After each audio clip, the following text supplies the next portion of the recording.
வணக்கம், நான் கலவலி செய்து ஒரு ஷார்ட் பிரேக்குக்கு பிறகு புதிய தேடலுடன் திசை பாட்காஸ்ட் நிகழ்ச்சி உங்களுக்காக. இன்னைக்கு நான் உங்களோட ஹோஸ்ட், என்னுடன் ஒரு சிறப்பு கெஸ்ட் இணைந்திருக்கிறார். ஒரு எளிமையான எஸ்டேட் பேக்ரவுண்ட்லேருந்து வந்த அவரோட வாழ்க்கை பயணம் நமக்கு கண்டிப்பாக ஒரு இன்ஸ்பிரேஷனாக இருக்கும். அதை நான் நம்புகிறேன்.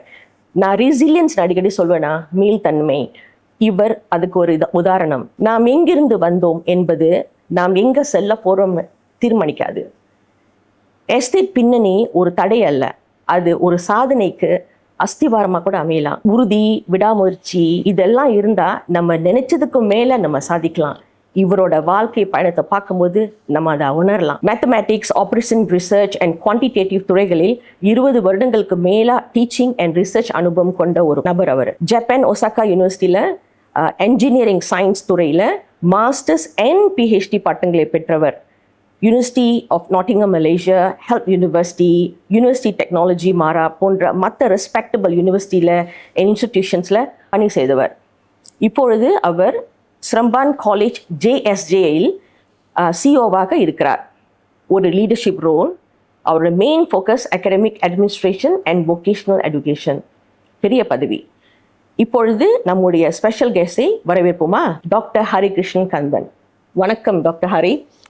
வணக்கம் நிதின் கலா, எப்படி இருக்கீங்க? நல்ல நலம், இறைவனர்களால். முதல்ல உங்களுக்கு நான் ஒரு பாராட்டுகளை தெரிவித்துக் கொள்கிறேன். ஏன்னா வாழ்க்கையில் வெற்றி அடைந்தவர்கள் சிலர் தேடி பிடிச்சு அவர்களுடைய அனுபவங்களை ஆவணப்படுத்தணும்னு நினைக்கிறீங்களா அடுத்த தலைமுறைக்கு? அதுக்காக நான் உங்களுக்கு கண்டிப்பாக வாழ்த்துக்கள் சொல்லணும். பாராட்டுக்கள், மிக்க நன்றி. உங்களோட பாராட்டுகளுக்கு ரொம்ப நன்றி. ஓகே ஓகே என்னோட முதல் கேள்வி எப்படின்னா, நம்மளோட பார்க்குற நேயர்களுக்கு, வியூஸுக்கு நீங்கள் எப்படி உங்களை அறிமுகப்படுத்த போகிறீங்க, விரும்புகிறீங்க? முதல்ல சொன்னீங்க, நான் ஒரு தோட்டத்து பையன். சீபில்டு தோட்டத்தில் பிறந்தேன், வளர்ந்தேன், அங்கே படித்தேன். ஸோ அதன் பிறகு அந்த தோட்டத்து பையன் இல்லையா, எப்படி இந்த நிலைக்கு வந்திருக்கேன்றதை ஒரு என்னுடைய இறைவனர்களால் எனக்கு கிடைச்ச அந்த ஒரு என்ன சொல்லுவாங்க வாய்ப்பை எப்படி பயன்படுத்தி கொண்டு மேலே வந்தேன்னு சொல்கிறதுக்கு இது ஒரு சந்தர்ப்பமாக இருக்குது. இந்த இடத்துல நீங்கள் கேட்ட அந்த கேள்வி, எப்படி என்ன நான் அறிமுகப்படுத்தி கொள்ள விரும்புகிறேன்னு சொல்லிட்டு ஒரு சின்ன உதாரணம் மட்டும் சொல்லிக்கிறேன். அந்த சீபில்டு தமிழ் பள்ளி, சீபில்டு தோட்டம் ஒரு 100 ஆண்டு கால தோட்டம். அந்த சீபில்டு தமிழ் பள்ளியில் படித்த மாணவர்களை கடந்த ஆண்டு நாங்கள் எல்லாரையும் கேதர் பண்ணோம். இல்லை, கடந்த ஆண்டு ஆகஸ்ட் மாதம் 31ஆம் தேதி 2025 31ஆம் தேதி மறுபடியும் அன்னைக்கு. ஸோ எல்லாம் கேதர் பண்ணப்போ அந்த தோட்டத்தை சார்ந்த மாணவர்கள், தமிழ் பள்ளியில் படித்த மாணவர்கள் வந்தாங்க. அதுக்கப்புறம் தோட்டத்தில் வாழ்ந்திருந்த பெரியவர்கள்லாம் வந்திருந்தாங்க. அதில் ஒருத்தர் கிருஷ்ணன் கிராணி என்பவர். அவர் வந்தார். இதை ஏன் நான் சொல்கிறேன்னா, என்னை எப்படி மற்றவர்கள் பார்க்கிறார்கள் என்பதற்காக தான் சொல்ல வரேன். அவர் வந்த பொழுது முதல்ல பார்த்ததுமே அவருக்கு 90 வயது இருக்கும். அவர் பார்த்ததுமே கன்னத்தை தட்டி, ஹரிகிருஷ்ணே, எஸ்டேட்டோட முதல் பட்டதாரிணி என்ற ஒரு வாழ்த்து எனக்கு ரொம்ப மகிழ்ச்சியாக இருந்தது. அப்போ அந்த தோட்டத்தில் படித்ததால் மேலே வந்தவங்க நிறைய பேர் இருக்காங்க. அந்த தோட்டத்தில் மட்டும் இல்லை, பொதுவாக படித்தவர்கள் மேலே வருவார்கள் என்பது, அந்த படித்தவர்கள் நானும் ஒருத்தனா ஒரு ஒரு ஒரு இறைவனர்களால் ஒரு உயர்ந்த நிலைக்கு வந்திருக்கிறதா நான் நம்புகிறேன். ஸோ பிறகு படித்து அதன் மூலமாக இப்போ என்னை யூனிவர்சிட்டி தான் படித்து முடித்தேன்.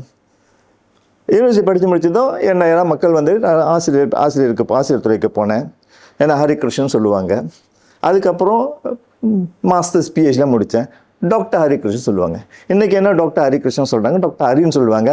ஆனாலும் என்னுடைய நண்பர்களுக்கு, அந்த ஆரம்ப பள்ளியில் படித்த நண்பர்களுக்கு என்ன நான் வாடா போட ஹரிகிருஷ்ணன் தான் இல்லையா. அது எனக்கு மிக்க மகிழ்ச்சியான ஒரு செய்தி. ரொம்ப நல்லா இருக்கு கேட்குறதுக்கு. ரொம்ப பெருமையாக இருக்கும் உங்களை நினச்சா. ஓகே, ஒரு இன்றைய காலத்தில் பல பேருக்கு எஸ்டேட் லைஃப்னா என்னன்னு தெரியாது. அதை பற்றி கொஞ்சம் விவரித்து சொல்கிறீங்களா? லயம் வாழ்க்கைன்னு சொல்கிறாங்களே, அது எப்படிப்பட்ட? சரி, நான் முதல்ல சொன்ன மாதிரி எஸ்டேட் வாழ்க்கைன்றதுனால அந்த எஸ்டேட்டில் நானும் இருந்தேன். எங்கள் ஏறக்குறைய ஒரு 100 குடும்பங்கள் சீபில்டு தோட்டம் சொல்லுவாங்க. நியூ சீபில்டு தோட்டம். அந்த காலத்தில் இங்கே பார்க்கணும், நியூ சீபில்டு தோட்டம், ஓல்ட் சீபில்டு தோட்டம், ஈபோர் தோட்டம், லபோன் படங் தோட்டம், டமன்ஸ்ரா தோட்டம், இது எல்லா தோட்டங்களும் சீஃபில் குரூப் ஆஃப் கம்பெனி சொல்லுவாங்க. அந்த தோட்டங்கள் எல்லா மாணவர்களும் அந்த தமிழ் பள்ளியில் தான், சீபில்டு தமிழ் பள்ளியில் தான் படிப்பாங்க. அந்த சீபில் தமிழ் பள்ளி வரலாறு நான் சொன்னது போல் ஒரு 100 ஆண்டு கால வரலாறு இருக்குது இல்லையா, சொல்லலாம். அந்த சிபில்டு தோட்டத்தில் படிச்சுட்டு தமிழ் பள்ளி படித்ததால், ஏன்னா எஸ்டேட்லேருந்து நடந்து தான் வரணும், வீட்டிலேருந்து நடந்து வரணும். நாங்கள் முதல்ல சொன்ன மாதிரி அந்த லயம் இருக்குல்ல, அந்த லயத்துலேருந்து நடந்து வர வேண்டியிருக்கும். ஸோ அங்கே படித்து அந்த பள்ளியில் இல்லையா மேம்படுத்தப்பட்ட ஆசிரியர்கள், அவர்கள் எங்களுக்கு கற்பித்த முறை, இதெல்லாம் வச்சு நாங்கள் மேலே வந்து ஆரம்பித்தோம். அந்த கல்வி தான் எங்களை வந்து இந்த அளவுக்கு கொண்டு வந்து சேர்த்துச்சு. அந்த படிப்பு என்ற ஒன்று தான் இன்னைக்கு ஓரளவு இறைவனர்களால் வாழ்க்கையில் வெற்றி பெறுவதற்கு உதவியாக இருந்தது. ஸோ இந்த தோட்ட வாழ்க்கை அந்த படிப்புக்கு எவ்வாறு எங்களுக்கு வந்து உதவியாக இருந்துச்சுன்னு நாங்கள் சொல்லணும் உங்களுக்கு. நீங்கள் சொன்ன மாதிரி லயம் என்ன சிபில்டு நியூ சிபில்டு தோட்டத்தில் லயம் ஒரு 100-150 குடும்பங்கள் இருக்கும். லயம்னா ஒரு வீட்டு வரிசை வீடுகள்னு சொல்லுவாங்க. இப்பயும் நீங்கள் போனீங்கன்னா தோட்டத்தில் வந்து ஒவ்வொரு அந்த ஜாயிண்ட் ஹவுஸஸ் சொல்லணும். இப்போ சொல்கிறோம் இல்லையா டேரஸ்ட் ஜாயிண்ட் ஹவுஸ் சொல்லிட்டு, அந்த மாதிரி அந்த காலத்தில் வந்து லயம் வீடுகளை கட்டி வச்சுருப்பாங்க. அதுலேயும் வந்துட்டு மேல் லயம் கீழ் லயம் இப்படி சொல்லி பிரிச்செல்லாம் வச்சுருப்பாங்க. அது வந்து அந்த மேடு பள்ளத்தை ஒட்டி தான் வந்து பிரித்து வைப்பாங்க. சில பேர் சொல்லுவாங்க அந்த இவர்களுடைய சாதி பாகுபாடு காரணமாக பிரித்து வைப்பாங்க. அதெல்லாம் எனக்கு தெரிஞ்ச வரைக்கும் இல்லை. நான் இருந்த காலத்தில் வந்துட்டு மேல் லயம்னா மேட்டு நிலத்தில் இருக்கும், கீழ் லயம்னா அப்படியே அந்த வீடுகளை நிலம் வந்துட்டு சமதரையாக இருக்காது. அப்போ மேட்டு லயம் கீழ் லயம் சொல்லி இப்போ ஒரு லயம் எடுத்துக்கினா அந்த லயத்தில் வந்து ஒரு 10-20 வீடுகள் இருக்கும். அடுத்த லயம் இன்னொரு பக்கம் வரும். ஸோ இந்த லயம் வீடுகள்ன்றாலே ஒட்டிய வீடுகளாக இருக்கும். ஒரு 6 வீடு 7 வீடு ஒட்டி இருக்கும். அப்புறம் ஒரு ஸ்பேஸ் கொடுத்துருப்பாங்க அப்படின்னு. இதான் அந்த லயம் வீடுகள். ஸோ இந்த லயம் வீடுகளில் 2 ரூம், ஒரு வீட்டில் வந்து ஒரு 2 ரூம் தான் இருக்கும். இல்லைங்களா? இப்போ என்னோட வீட்டில் வந்து 2 ரூம் தான் இருந்தது. அந்த 2 ரூமில் வந்து ஒரு ரூம் நாங்கள் சாமி ரூமாக வைக்கிடுவோம், இன்னும் ஒரு ரூமில் தான் நாங்கள் எல்லாரும் படுத்து தூங்கி எழுந்திரிப்போம். அம்மா அப்பா அக்கா தங்கச்சி எல்லாரும் அந்த ரூமில் தான் படுப்போம் எழுந்திரிப்போம். அப்புறம் ஒரு ஹால் இருக்கும், சின்ன ஒரு ஹால் இருக்கும். ஸோ ஒரு தகர வீடு அப்படின்னா மழை கொட்டுனுச்சுன்னு வச்சுங்களேன், சத்தம் ஓன்னு ஒரு பெரிய சத்தம் கேட்கும். இல்லை? ஸோ இந்த சூழலில் தான் அந்த லயம் வீடுகள்லாம் நிறையா இருக்கும். இங்கேருந்து என்னை இதான் அழைக்கிறதா இருந்தால் அன்னைக்கெல்லாம் ஃபோன்லாம் இல்லை இல்லையா, நண்பர்களோடு போய் விளையாண்டுக்கிட்டு இருப்பேன். அந்த நேரத்தில் வந்துட்டு ஒரு 5-6 வீடு தள்ளி அல்லது ஒரு 10 வீடுகள் தள்ளி கூட அல்லது சில சமயங்களில் வந்து அந்த ரப்பர் மர தோட்டங்களுக்கு நடுவில் தான் இந்த லயம் இருக்கும். ஸோ ரப்பர் மர காட்டுக்குள்ளேயே போயிட்டு நாங்கள் வந்து விளையாண்டுக்கிட்டு இருப்போம். அப்போ என்னை அழைக்கிறதா இருந்தால் கூட எங்கள் அம்மா இங்கே இது சத்தம் போடுவாங்க, தம்பின்னு ஒரு சத்தம் போடுவாங்க. எல்லா அக்காவை கூப்பிடுவாங்க தம்பின்னு. சரி, என் காதல் விழுவுத நண்பர்கள் காதல் விழுவாங்க. ஹரி உங்கள் அம்மா கூப்பிட்றாங்க, ஹரி உங்கள் அண்ணன் உங்கள் அக்கா கூப்பிட்றாங்க அப்படின்னு சொல்லி அந்த வகையில் அப்படிப்பட்ட ஒரு சூழலில் நாங்கள் வாழ்ந்துக்கிட்டு வந்தோம்னு சொல்லலாம். இல்ல? சரி, அப்பா அம்மா என்ன வேலை செஞ்சாங்க? உங்கள் தினசரி வாழ்க்கை எப்படி இருந்தது? தோட்ட வாழ்க்கை இல்லையா? தோட்ட வாழ்க்கைன்னா குறிப்பாக அந்த டைமில் வந்துட்டு கித்தா மரங்கள். உங்களுக்கு தெரியும், கித்தா மரங்கள் மலேசியாவில் வந்துட்டு பிரேசிலிருந்து அந்த விதைகளை கொண்டு வந்து ஆர்ஆர்ஐயில் அவங்க அந்த ரிசர்ச் பண்ணி அந்த கித்தா மரம் பிளான்டேஷன் ரப்பர் மர தோட்டங்களை உருவாக்கியது அந்த காலகட்டம். ஸோ நம்ம வந்து இந்தியாவிலேருந்து மக்களை கொண்டு வந்ததெல்லாம் வெள்ளைக்காரர்கள் கொண்டு வந்ததே காரணம் இதை அந்த கித்தா தோட்டங்களை கித்தா பால் ரப்பர் பாலை உற்பத்தி செய்கிறதுக்கு ஒரு கட்டத்தில் வந்து மலேசியா தான் வந்து உலகத்தின் முன்னணி நாடாக இருந்தது, முதல் நாடாக இருந்தது ரப்பர் பாலை ஏற்றுமதி செய்வதில். ஸோ இங்கே வந்துட்டு எல்லாம் கித்தா மரங்கள். அந்த கித்தா மரங்கள் நடுவில் தான் வந்துட்டு எங்கள் அம்மா அப்பா, அப்போ எங்கள் அம்மா வந்து ஒரு ரப்பர் டேப்பு இல்லை, மரம் வெட்டும் தொழிலாளி. எங்கள் அப்பாவும் ஒரு மரம் வெட்டும் தொழிலாளி இல்லை. ஸோ இப்போ அவங்க வந்து காலையில் எந்திரிப்பாங்க, அவங்களுக்குன்னு ஒவ்வொருத்தருக்கும் ஒரு வெட்டு கொடுத்துருவாங்க. வெட்டுன்னு சொன்னால் ஒரு 120-200 மரங்கள் இருக்கும் இல்லை. ஒவ்வொருக்கும் வந்து ஒரு 3 வெட்டுகள் இருக்கும். அவங்களுக்கு தான் என்ன சொல்லுவாங்க, அசைன் பண்ண மாதிரி இருக்கும் இல்லையா. அந்த கிராணிகள் வந்து அசைன் பண்ணி வச்சுருப்பாங்க. ஏன் அந்த 3 வெட்டுக்கள்னா, இன்றைக்கி வெட்டுனது நாளைக்கு வெட்ட மாட்டாங்க. இன்னைக்கு இந்த மரங்கள்லாம் வெட்டி முடிச்சதுக்கு அப்புறமேட்டுக்கு அடுத்த வெட்டுக்கு மறுநாள் வந்து இன்னொரு வீட்டுக்கு போவாங்க. அப்போ 3ஆவது நாள் இன்னொரு வீட்டுக்கு போவாங்க. கடைசியாக திரும்பி பழைய இந்த நிலத்துக்கு வருவாங்க. அப்படி தான் வந்து வாழ்க்கை ஓடிக்கிட்டு இருக்கும். ஸோ அப்போ அந்த ரப்பர் மரங்களை சீவுகின்ற ரப்பர் மர தொழிலாளி அவங்களாம் எங்கள் அம்மா இருந்தாங்க. ஸோ எங்கள் அம்மாவுக்கு நான் காலையிலேயே போவேன். ரப்பர் மரங்கள்லாம் தெரியும், கித்தா காலத்தை பற்றி நிறைய கவிதைகள் இருக்குது, நிறைய அதை பற்றியான என்ன சொல்லுவாங்க விளக்கங்கள்லாம் கூகுளில் பார்த்தா கூட உங்களுக்கு தெரியும். அப்போ காலையில் போய் 6:30 மணிக்கெல்லாம் கிளம்பிடுவாங்க. 6 மணிக்கெல்லாம் வீட்டை விட்டு கிளம்பிடணும். ஒரு டே இன் லைஃப் பற்றி சொல்கிறீங்களா? அதாவது ஒரு நாள் எப்படி அந்த பொழுது போகும்? கண்டிப்பாக. ஸோ ஒரு 6 மணிக்கு வீட்டை விட்டு கிளம்புவாங்க. அம்மா காலையில் எழுந்திரிச்சிருவாங்க. அப்பாவும் சரி காலையில் எழுந்திரிச்சிருவாங்க. 6 மணிக்கு வீட்டு கிளம்பி காண்டா கம்பி போட்டுக்கிட்டு அந்த வாளி 2 வாளி கொடுத்துருவாங்க இல்லையா. ஏன்னா அந்த ரப்பர் பாலை வந்து சேகரித்து அதை பால் கொட்டையில் கொண்டு போய் ஊற்றுறதுக்காக அந்த வாளிகள் கொடுத்துருவாங்க. ஸோ அந்த காண்டா கம்பியை போட்டுக்கிட்டு நேராக முதல்ல வந்து பரட்டுக்கலன்னு சொல்லுவாங்க. இதெல்லாம் அந்த காலத்தில் உள்ளவங்களுக்கு ஒரு பெரிய வாய்ப்பு இருக்குது. பிரட்டு காலத்தில் போய்ட்டு ரெஜிஸ்டர் பண்ணுவோம் இல்லையா. கூப்பிடுவாங்க, தாயி ஐயா அப்படின்வாங்க. ஸோ கந்தன் ஐயா அப்படின்வாங்க. பேர் போடணும் நல்லா காலையில். ஸோ இந்த கால சமயங்களில் வந்து ஒரு குறிப்பிட்ட காலத்தில் ஒரு 7-8 வயசு ஆகிறப்ப அம்மாவுக்கு உதவிக்க நானும் போவேன். அப்போ நானும் அந்த பரட்டு காலத்தில் இருப்பேன். அவங்க கூப்பிட்றதெல்லாம் நானும் கேட்டுக்குவேன் என்ன. ஸோ அந்த பரட்டு காலத்தில் காலில் போயிட்டு பேர் கொடுத்ததுக்கு அப்புறமேட்டுக்கு அவங்க வந்து கிட்டத்தட்ட 1 கிலோமீட்டர் தூரம் நடந்து அவங்க வெட்டுக்கு போகணும். அங்கே வெட்டுக்கு போகணும் இல்லையா. அந்த வெட்டுன்னு அந்த வெட்டுக்கு போயிட்டு காலையிலேயே ஒரு 6 மணிக்கெல்லாம், சில 6 மணிக்கு விடிஞ்சிற வாய்ப்பு உண்டு, சில 7 மணிக்கு விடுவோம். கொஞ்சம் என்ன சொல்லுவாங்க, அந்த சன்லைட்டு இல்லையா வெளிச்சம் வர வரைக்கும் பார்த்துருப்பாங்க. பார்த்ததுக்கப்புறம் முதல் வேலையை என்ன பண்ணுவேன், காலையெல்லாம் அங்கே வச்சுட்டு இல்லையா மரம் வெட்டுவேன். எங்கள் அம்மா நல்லா ஞாபகம் இருக்குது. அந்த மரத்தை தொட்டு அப்படி வணங்குவாங்க. வணங்கிட்டு பால் மரம் வெட்ட ஆரம்பிப்பாங்க. ஸோ அந்த வந்து 6 மணிக்கு ஆரம்பிச்சிடுவாங்க. 6லேருந்து நான் சொன்ன அந்த 120 மரம் அல்லது ஒரு 200 மரங்கள் இருக்கும். 4 நிறைகள் இருக்கும். நிறைகள்னால் அந்த வரிசைங்க. இவங்க என்ன பண்ணுவாங்க, வெட்டுவாங்க. அந்த பால் மரம் வெட்டுறது இருக்க அது ஒரு என்ன சொல்லுவாங்க பெரிய வேலை. நம்ம பார்த்தா என்னமோ பால் மரம் வெட்டிட்டு பாலை கலெக்ட் பண்ணி கூப்பிட்டு போகிறேன்னு அப்படி இல்லை. நீங்கள் போயிட்டு இடுப்பில் ஒரு டின்னை கட்டிக்கணும் நல்லா. பிறகு அந்த பால் முதல்ல அந்த மங்கு இருக்கும். நீங்கள் பார்த்தீங்கன்னா ஒரு பால் மரத்தில் வந்து மங்கு இருக்கும், கம்பி கட்டி ஒரு மங்கு இருக்கும், அதில் ஒரு பீலி இருக்கும், அந்த கோடு இருக்கும் வெட்டுறதுக்கான கோடு. ஸோ அந்த முதல்ல அந்த மங்கை துடைக்கணும். மங்கை துடைச்சி பின்னால் டின்னில் போட்டுக்குவாங்க. அதுக்கப்புறமேட்டுக்கு அந்த கோட்டு பால் சொல்லுவாங்க. ஏற்கனவே 3 நாள் முன்னால் வெட்டின மரம் இல்லையா, அந்த பால் அப்படியே உறைஞ்சி அந்த கோட்டில் வரும். அந்த கோட்டு பாலை எடுக்கணும். கோட்டு பாலை எடுத்து அதையும் டின்னில் போட்டுக்குவாங்க. இதெல்லாம் காஞ்ச பால்னு சொல்லுவாங்க. இல்லை ஸோ தோட்டுப்பாங்க. பிறகு ஒரு உளியை எடுத்து அவங்க வெட்ட ஆரம்பிப்பாங்க. சீவுவாங்க, மரம் சீவுதல். ஸோ மரம் சீவும்போது அந்த பால் சுரந்து வரும். அந்த கோட்டு இருக்குது, அந்த கோடுகளில் வந்து நீங்கள் பார்த்தீங்கன்னா அந்த கோடுகள் இருக்கும். அந்த கோடுகள் வந்து பால் சுரந்து வரும். பிறகு அது அப்படியே பீலியில் வடிஞ்சு அந்த மங்கில் சொட்டு சொட்டா நிறைய ஆரம்பிக்கும். ஸோ இவங்க என்ன பண்ணுவாங்க, ஒரு 120 மரத்தையும் வெட்டி முடிக்கணும். ஏறக்குறைய காலையில் மணி ஒரு 10 ஆயிரும். காலையில் 6 மணிக்கு ஆரம்பிக்கிறவங்க ஒரு 3 மணி நேரம் 4 மணி நேரம் பிடிக்கும். ஏன்னா ஒரு மரங்கள் என்பது வந்து ஒரு வரிசை என்பது கிட்டத்தட்ட ஆல்மோஸ்ட் அபவுட் ஒரு 1/2 கிலோமீட்டர் 1 கிலோமீட்டர் தூரம் கூட இருக்கும். அந்த அளவுக்கு போயிட்டு வருவாங்க இல்லையா. பாதி இந்த பக்கம் போய் அப்புறம் மறுபாதி இந்த பக்கம் வரும். அப்புறம் அவங்க அந்த பாலெல்லாம் வந்துட்டு ஒரு 10 மணி ஆனதும் அந்த பால் வடிஞ்சு சொட்டா வடிஞ்சது இல்லையா, அது ஏறக்குறைய நின்றும் அந்த டைமில் வந்துட்டு. அது ஏன்னா அந்த கோடெல்லாம் உரைய ஆரம்பிச்சிடும். ஸோ லேட்டஸ்ட்டாக ஒரு 11 மணிக்கு வெட்டின 10:30 மணிக்கு வெட்டின மரம் வந்து அவங்க அந்த பாலை எடுக்கிறது மணி 12:30 ஆகும். ஸோ அப்புறம் அந்த 10:30 மணிக்கு வந்ததுக்குமே அந்த பாலை கலெக்ட் பண்ணுவாங்க இல்லையா. ஒரு வாளி எடுத்துக்கிட்டு போயிட்டு மங்கிலேருந்து எடுத்து பாலை ஊற்றுவாங்க. ஸோ இதுதான் வந்து அந்த 12 1 மணிக்கு முடியும். டின் கட்டினது காஞ்ச பாலுக்கு மட்டும் தான். அது வந்து தேயிலை தோட்டத்தில் பார்ப்பீங்க இல்லையா, வைக்கல் கட்டி போடுறாங்க அந்த மாதிரி வந்து இது வந்து டின் கட்டி அந்த காஞ்ச பால் எடுக்கிறதுக்காக. அப்புறம் பாலை கொலெக்ட் பண்றது வந்து ஒரு வாளி இருக்கும். வாளினால் 2 கேலன் வாளி இருக்கும், 3 கேலன் வாளி இருக்கும், 5 கேலன் வாளி, 7 கேலன் வாளி இருக்கும். எனக்கு கொஞ்சம் விவரம் தெரிய ஆரம்பிக்கும் போது நான் தான் எங்கள் அம்மாவுக்கு உதவியாக இருப்பேன். இவங்களுக்கு என்னன்னா மங்கு துடைக்கிறது, அந்த கோட்டுப்பால் எடுக்கிறது, இது அவங்களுக்கு நான் உதவி. அப்போ நான் டின்னை கட்டிக்கிட்டேன். என்னோட கிட்டத்தட்ட ஒரு 8-9 வயசுலாம் என் நண்பர்கள் எல்லாருமே, ஏன்னா நண்பர்களாக அங்கே பக்கம் அம்மா இருப்பாங்க, அவங்க அப்பா யாராவது வெட்டிட்டு இருப்பாங்க. என் நண்பர்கள் எல்லாம் ஒன்றா தான் பால் மரம் எடுத்துக்கிட்டு அப்படியே வெட்டிட்டு போவாங்க. Childhood friends. அப்பா அம்மாவுக்கு காலையிலேயே ஃபாலோ பண்ணி பெரும்பாலான காலகட்டம் நடந்திருக்குது.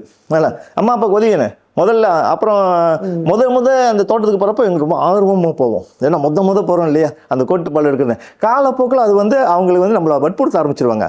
வாடான்னு ஒரு நாளைக்கு வெட்டுக்கு போகலன்னா தூங்கிட்டுனா தூக்கம் வருதுமான்னு தூங்கிட்டுனா ஒரு அடி விழுவோம். இதுக்கு பயந்துக்கிட்டே நம்ம வந்து.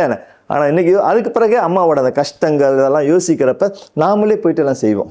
எல்லாம் நாமளே செய்ய. எத்தனை வயசு இருக்கும் அந்த நீங்கள் அதை ரப்பர் பால்? 8-9 வயசுல நான் ஆரம்பிச்சிட்டேன். 8-9 வயசில் அம்மாவுக்கு உதவி ஆரம்பிச்சிட்டேன். நல்லா நான் ஒரே பையன் வீட்டில் வேறு.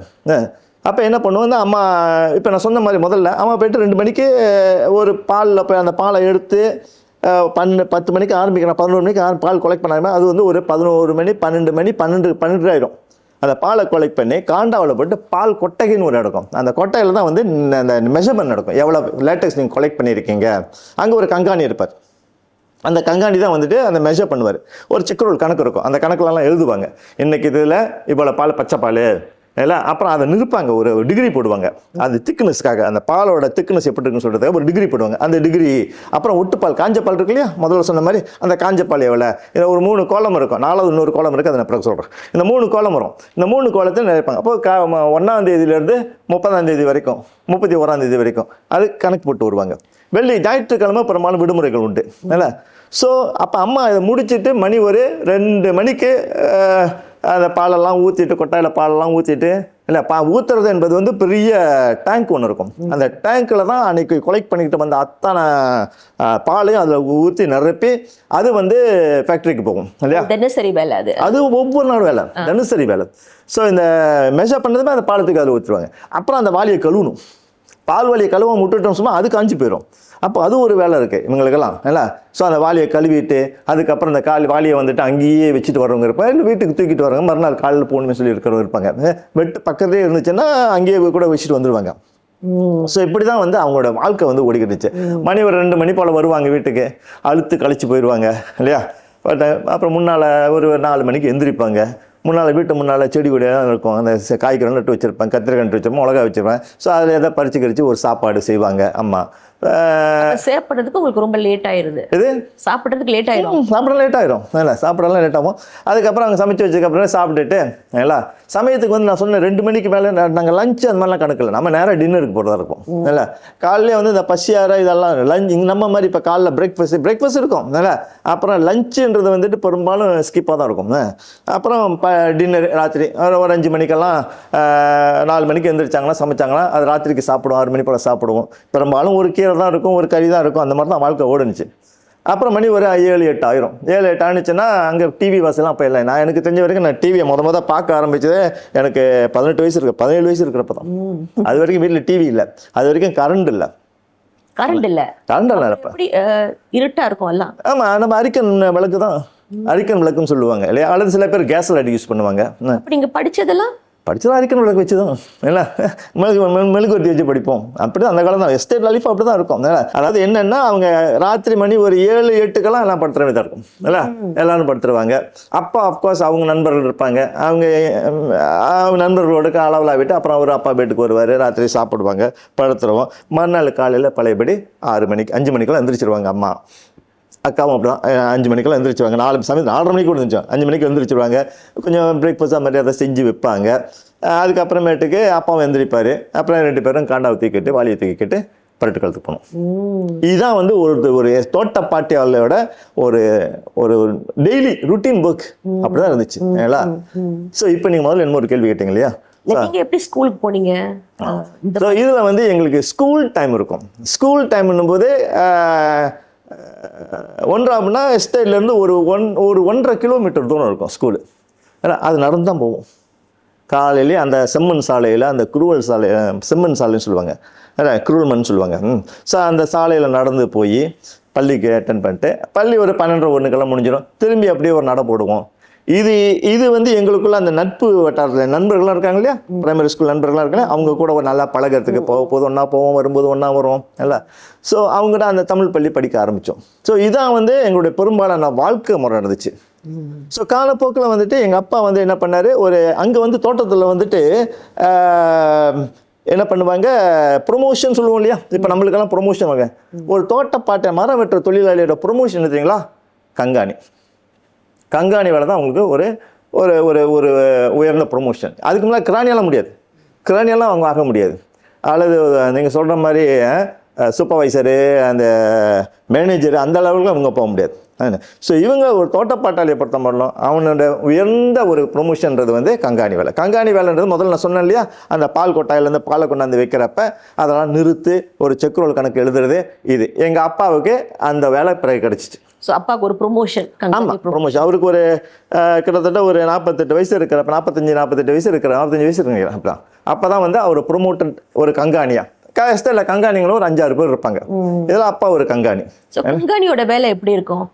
கங்காணி வந்துட்டு இப்போ காலையில் எழுந்திரிச்சு போகணுன்னு பெருமாள் நான் படித்தவங்க எங்கள் அப்பா பார்த்த வரைக்கும் இல்லை, காலையில் எழுந்திரிச்சு போக வேண்டியது. நான் சொன்னேன் இல்லையா, பெரட்டு கழுத்துக்கு காலையிலேயே காண்டா தூக்கிட்டு போனால் அதெல்லாம் அவங்க இல்லை. எழுந்திரிச்சு ஒரு 8 மணி போல் எழுந்திரிச்சு அவங்க அப்படியே எல்லாம் கிளம்பிட்டு அந்த ஒரு வெட்டு ஒரு ஒரு தொழிலாளி என்பது வந்து ஒரு எனக்கு தெரிஞ்சு ஒரு 40 பேர் இருப்பாங்க மரண. ஸோ அவங்க ஒவ்வொரு வெட்டையும் இவங்க போய் பார்ப்பாங்க. ஏங்களா, இவங்க வெட்டை பார்த்துட்டு வெட்டு சரியாக வெட்டியிருக்காங்களா, இல்லை ஒரு மரம்னும் போது அந்த மரத்துக்குள்ளே அவ்வளோ விஷயங்கள் இருக்குலாம். அதாவது பால் மரம் வெட்டுறது அவ்வளோ எளிதான ஒரு செயல் இல்லை. அந்த பால் மரமும் கரெக்டாக வெட்டணும். இல்லை, கரெக்டாக வெட்டணும்னு சொன்னால் மெல்லிஸாக வெட்டணும், காயம் பற்றக்கூடாது. இதெல்லாம் பால் மரத்தில் சொல்கிறது, காயம் பற்றக்கூடாது. ஸோ காயம் பட்டுட்டு அது முடிச்சு கட்டிடும். ஸோ இதெல்லாம் செய்யக்கூடாது. இதெல்லாம் செக் பண்ணுறதுக்கு ஒரு ஆள் தான் கங்காணி. கங்காணி போய்ட்டு திடீர்னு பார்ப்பார், கையில் வந்து அளவுகோல் வச்சுருப்பார். 1/4 இன்ச்சு, 1/2 இன்ச்சு, 3/4 இன்ச்சு, 1 இன்ச்சு அப்படின்னு சொல்லிட்டு அவர் வச்சு பார்ப்பார். இல்லை, எப்படி வச்சு பார்ப்பாருன்னா பொட்டு வைப்பாங்க. இந்த மாத கடைசியில் வந்துட்டு ஒவ்வொரு வெட்டுக்கு உரியவங்களும் போய் பொட்டு வைக்கணும் மரத்துக்கு. பொட்டுன்னா 3 பொட்டு வைப்பாங்க, முன்னுக்கு ஒன்று, பின்னால் ஒன்று, நடுவில் ஒன்று, பின்னால் ஒன்று. நான் இதெல்லாம் பொட்டு வச்சுருக்கேன். இது வந்து மாதம் முடிஞ்சால் கண்டிப்பாக வந்து ஒரு தொழிலாளி செஞ்சு ஆகணும். இல்லை, அப்போ எங்கள் அம்மா என்ன சொல்லுவாங்க, இது வந்து வேலை இல்லாத நாளில் தான் செய்ய முடியும். வேலை நாளில் இப்போ சனிக்கிழமை, ஞாயிற்றுக்கிழமை வேலை இல்லையா, அன்றைக்கி தான் செய்யணும். அதில் சில சமயங்கள் வேலை உள்ளனாலும் செய்வாங்க உண்டு. அப்போ இந்த பொட்டை வச்சு கணக்கு பார்ப்பாங்க. 1/4 இன்ச்சு இருக்குது, 1/2 இன்ச்சு தான் வெட்டணும், அதுக்கு மேலே வெட்டக்கூடாது. 1/2 இன்ச்சுக்கு மேலே வெட்டி இருந்தால் உடனே ஒரு வார்னிங். ஒரு 3 நாளுக்கு மேலே ஒரு 1/2 இன்ச்சு 3 தடவைக்கு மேலே அது மாதிரி செஞ்சுருந்தாங்கன்னா அவங்க சஸ்பெண்டு, ஒரு மரத்துக்கு வேலைலாம் போகும். இதுதான் கண்காணிங்க வேலை. அந்த மரங்கள்லாம் சரியாக வெட்டப்பட்டிருக்கா இல்லையா, அந்த சீவி இருக்காங்களா, அளவோட சீவி இருக்காங்களா, காயம்பட்டிருக்கா, இதெல்லாம் பார்ப்பாங்க. அந்த உளி இருக்கு இல்லையா, அந்த உளியில் சரியாக பயன்படுத்துறாங்க. அது முடிச்சதுக்கப்புறமேட்டுக்கு ஒவ்வொரு நாள் இன்னொரு டெய்லி வேலை அவங்களுக்கு என்னென்னா, அந்த கொட்டாயில், பால் கொட்டாயில் இவங்கெல்லாம் கொண்டாந்துட்டு தான் அந்த பால் கொட்டாயில் வந்து அந்த பாலை ஊற்றும் போது மெஷர் பண்ணுவாங்க. இவங்க ஒவ்வொருத்தரும் எவ்வளோ லேட்டக்ஸ் கொண்டு வந்திருக்காங்க. சில பேர் வந்து உண்மையிலேயே ரொம்ப என்ன சொல்லுவாங்க, சுறுசுறுப்பாக எல்லா மரத்தையும் வெட்டி பால் கொண்டு வந்து அவங்க நிறைய பால் கொண்டு வந்து வச்சுருப்பாங்க. சில பேர் வந்து அவங்க கொஞ்சம் சோம்பேறிப்பட்டுக்கிட்டு இல்லை 120 மரத்தில் ஒரு 80 மரம் தான் வெட்டியிருப்பாங்க. ஏன்னா 10-11 மணிக்கெல்லாம் வெட்டி முடிச்சிடணும். அப்போ தான் வந்து என்ன, ஸோ ஒரு 80 மரம் லேட்டக்ஸ் குறைவாக தான் இருக்கும். ஸோ அந்த லேட்டக்ஸ் அங்கே பார்ப்பாங்க. ஸோ இப்படி தான் வந்துட்டு அவங்களோட அப்போ கண்காணி வேலை வந்து ஒவ்வொரு தடவையும் வந்துட்டு அதை வந்து கணக்கு எடுத்து இவ்வளோ கொலெக்ட் பண்ணியிருக்காங்க அப்படின்னு சொல்லிட்டு விட்டு பழைய வேலைன்னு சொல்லிட்டு பிறகு மாதம் முடிஞ்சதும் இந்த கண்காணியோட இன்னொரு முக்கியமான வேலை என்னன்னா, அந்த மொத்தம் கூட்டி போடணும். செக்ரோல் கணக்கெல்லாம் கூட்டி கரெக்டாக போடணும். நல்லா, ஸோ அந்த அதில் எந்த தப்பும் நடக்கக்கூடாது. அது வந்து இப்போ ஒரு 40 பேர் 2 செக்ரோல் டெய்லி வந்துட்டு கூட்டி கரெக்டாக எவ்வளோ இருக்குது அப்படின்னு சொல்லி, இப்போ காஞ்ச பால்னு சொன்னாலே முதல்ல டிகிரி போடுவாங்க சொன்னால, டிகிரி வந்து அந்த திக்னஸ், பாலோட திக்னஸ் வச்சு அந்த டிகிரி ஒரு கணக்கு வச்சு அதுதான் வந்து உண்மையான லேட்டக்ஸ் சொல்லுவாங்க. லேட்டக்ஸ் அது வந்து ஒரு கல்குலேஷன் இருக்குது, பெருக்கியெல்லாம் போட்டு செய்யணும். ஸோ இது வந்து இந்த கண்காணிங்களோட வேலையாக தான் இருக்கும். பெரும்பாலும் அவங்க தான் செய்வாங்க. ஸோ அந்த வேலையில் நீங்கள் ஈடுபட்டிருக்கீங்களா? நீங்கள் சொன்னீங்க அதில் தான் உங்களுக்கு ஒரு பெரிய இன்ஸ்பிரேஷன்லாம் வந்துச்சு. கண்டிப்பாக அதான் சொன்னேன், முதல்ல வந்துட்டு ஒரு ஆர்வம் இருக்கும். ஏன்னா எதாவது அப்போ எங்கள் அப்பா வந்துட்டு அது கணக்கு மாதம் முடிஞ்சது கணக்கு போடுவார்.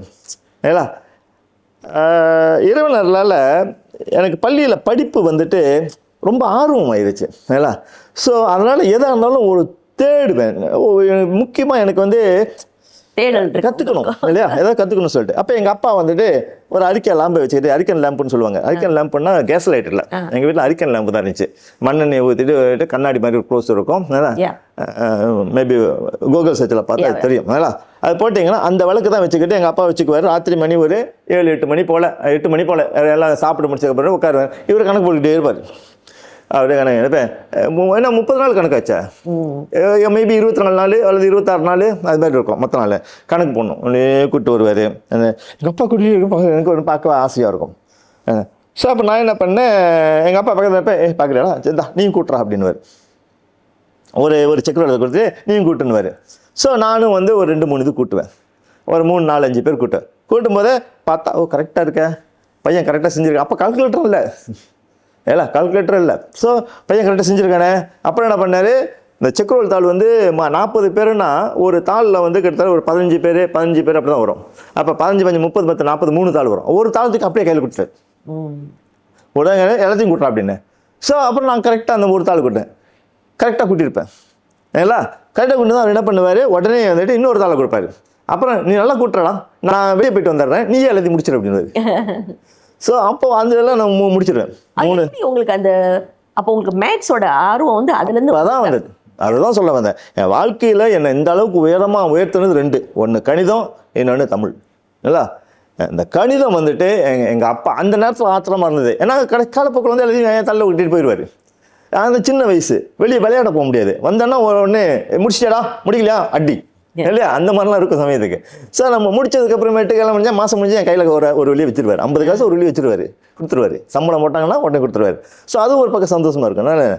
ஸோ இப்போ இந்த கணக்கெல்லாம் கூட்ட ஆரம்பித்தேன் இல்லையா, சாதாரணமாக இருக்கும். முதல்ல வந்துட்டு கையை விரலை விட்டு எண்ணுவேன், 5 கூட்டல் 8னா 5, அப்புறம் 8 6 7 8 9 10 13 அப்படி சொல்லுவேன். ஆனால் காலப்போக்கில் அது அடிக்கடி பயிற்சி ஏறுறப்ப அப்படியே வரிசையாக வரும். 5 14 21 21 8 29 29 35 38 அப்படியே வேணே கணக்கு போடுறது, அப்படி போடுறது என்ன. ஸோ அப்புறம் அதுலேயே வந்து பெருக்கலும் இருக்கும். நம்ம நான் முதல்ல சொன்னேன் இல்லைங்களா, பச்சை பால், அதுக்கப்புறமே டிகிரி போடுவாங்க, இது ரெண்டையும் மல்டிப்ளை பண்ணும். அப்போ மல்டிப்ளிகேஷனுக்கு வந்துருச்சு ஏலா, சார்பு மல்டிப்ளிகே. அப்போல்லாம் வந்து மல்டிப்ளை என்னது கால்குலேட்டர் ஒன்றுமே இல்லாத காலம் ஏலா. ஸோ அப்போ மல்டிப்ளை பண்ணி என்ன அந்த அந்த வந்து ஒரு பால் சொல்லுவாங்க, அது அந்த லேட்டெக்ஸ்னு. ஸோ அதை அதையும் கூட்டணும், இதையும் கூட்டணும், எல்லாம் கூட்டி கரெக்டாக போட்டுட்டு ஏலா. ஆனால் இதில் முக்கியமான விஷயம்னா இட்ஸ் நாட் ஈஸி, கரெக்டாக இருக்கணும். ஒரு பிள்ளை கூட இருக்கக்கூடாது. அப்போ என்ன பண்ணுவாங்கன்னா, பிள்ளை இல்லைன்னு இதை மொத்தமாக கூட்டிடுவாங்களா, அப்புறம் இந்த பக்கம் டோட்டல் கூட்டுவாங்க, இந்த பக்கம் டோட்டல் கூட்டுவாங்க. இது ரெண்டும் டேலி ஆகணும், இதுவும் டேலி ஆகணும், இதுவும் டேலி ஆகணும். அப்போ ரெண்டும் டேலி ஆனால் தான் அது சரி. எங்கேயாவது இருக்க மாட்டிக்கும், ஒரு 5 வித்தியாசப்பட்டு போயிடும் அந்த கூட்டல் கழித்தலில் வந்துட்டு. ஸோ அதை கண்டுபிடிக்கணும், எப்போயாவது கண்டுபிடிக்கணும். அது பெரிய வேலை ஆக்சுவலி. அப்போ கண்டுபிடிச்சிருவீங்க, அதை 2 பேரும் செஞ்சு தான் ஆகணும், கண்டுபிடிச்சிடும். எங்கேயாவது பார்த்தா அப்போ தான் வந்துட்டு அந்த லீவு நாளில் ஒரு ஒரு போட்டு வெட்டியிருப்பார், அல்லது ஒரு லீவ் நாளில் ஒரு கண்கழிச்சு போட்டு அதை சும்மா சாதாரணமாக அடுத்ததுக்கு போயிருப்பார். ஸோ அதை கண்டுபிடிச்சிருவோம் இல்லை, ஓ இதான் காரணம். இல்லாட்டி ஒன்று திருப்பி கூட்டணும். ஸோ அந்த கூட்டல், அந்த பயிற்சி என்னுடைய கணிதத்தன்மையை வளர்த்துச்சு. கணிதத்தை என்ன சொல்லுவாங்க, அந்த கணித வளர்த்தது. டாக்டர் ஹரி, இப்போ உங்களோட மேத்ஸை பற்றி, உங்கள் ப்ரொஃபஷன், அதாவது உங்கள் மேத்ஸோட ப்ரோக்ரஸ் எங்கேருந்து வந்துச்சு நீங்கள் சொல்லிட்டீங்க. இப்போ உங்கள் ரீடிங், அதாவது வாசிக்கிறது, அந்த ஆர்வம் எங்கேருந்து வந்தது? உண்மையிலேயே ரொம்ப மகிழ்ச்சியான ஒரு விஷயந்தான். 2 சப்ஜெக்ட்ஸ் சொன்னேன், ஒன்று கணிதம், இன்னொன்று தமிழ். இந்த தமிழில் எனக்கு ஒரு தனித்தார்வம் எப்படி வந்தது எனக்கே தெரியாது. 20 நாள் அது ஜென்ம எனக்கு வந்ததா, அல்லது அந்த படிக்க ஆரம்பிக்கும் போது நான் தான் 1ஆப்ல போய் படித்தேன். அப்போ தான் வந்து 7 வயதில் தான் ஆவணம் எழுத ஆரம்பிக்கிறோம். அப்போ வந்து ஆல்பர்ட் செல்வராஜ் அம்மா இருக்காங்க, அவங்க தான் வந்து எங்களுக்கு முதல் சொல்லி கொடுத்தாங்க. ஸோ அப்போ அந்த எப்படி எழுதுறது அதெல்லாம் எழுதி கொடுத்து, பிறகு அந்த வகுப்புலேயே வந்துட்டு சம்மாராவ் இல்லை, நான் வந்து ஏதோ ஒரு வகையில் ஒரு என்ன சொல்லுவாங்க, சிறப்பான ஒரு திறனை காட்டினேன். நல்லா படிக்கிற பையன், நல்லா படிக்கிற அந்த வயசுலேயே அதை பதிஞ்சு போச்சு. ஸ்கூலுக்கு போக எனக்கு பிடிக்கும் ஏன்னா, காலேஜ் ஸ்கூலுக்கு போக பிடிக்கும். அம்மா கூட வெட்டுக்கு போகாமல் இருக்கிறதுக்காக ஒரு நாள் ஸ்கூல் போகணும், அது எனக்கு தெரியாது ஏன்னா. ஸோ ஏதோ ஒன்று நான் ஸ்கூல் படிக்க ஆரம்பிச்சிட்டேன்.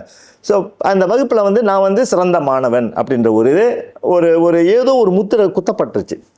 அப்போ என்கிட்ட டீச்சருங்கெல்லாம் வந்து அதிகமாக பழகுவாங்க, பேசுவாங்க இல்லையா, எனக்கு தனி அக்கறை கட்டினாங்க, இதெல்லாம் நடந்தது. அப்போ வகுப்பில் வந்து நான் எப்போதும் 1ஆவதாக தான் வருவேன்.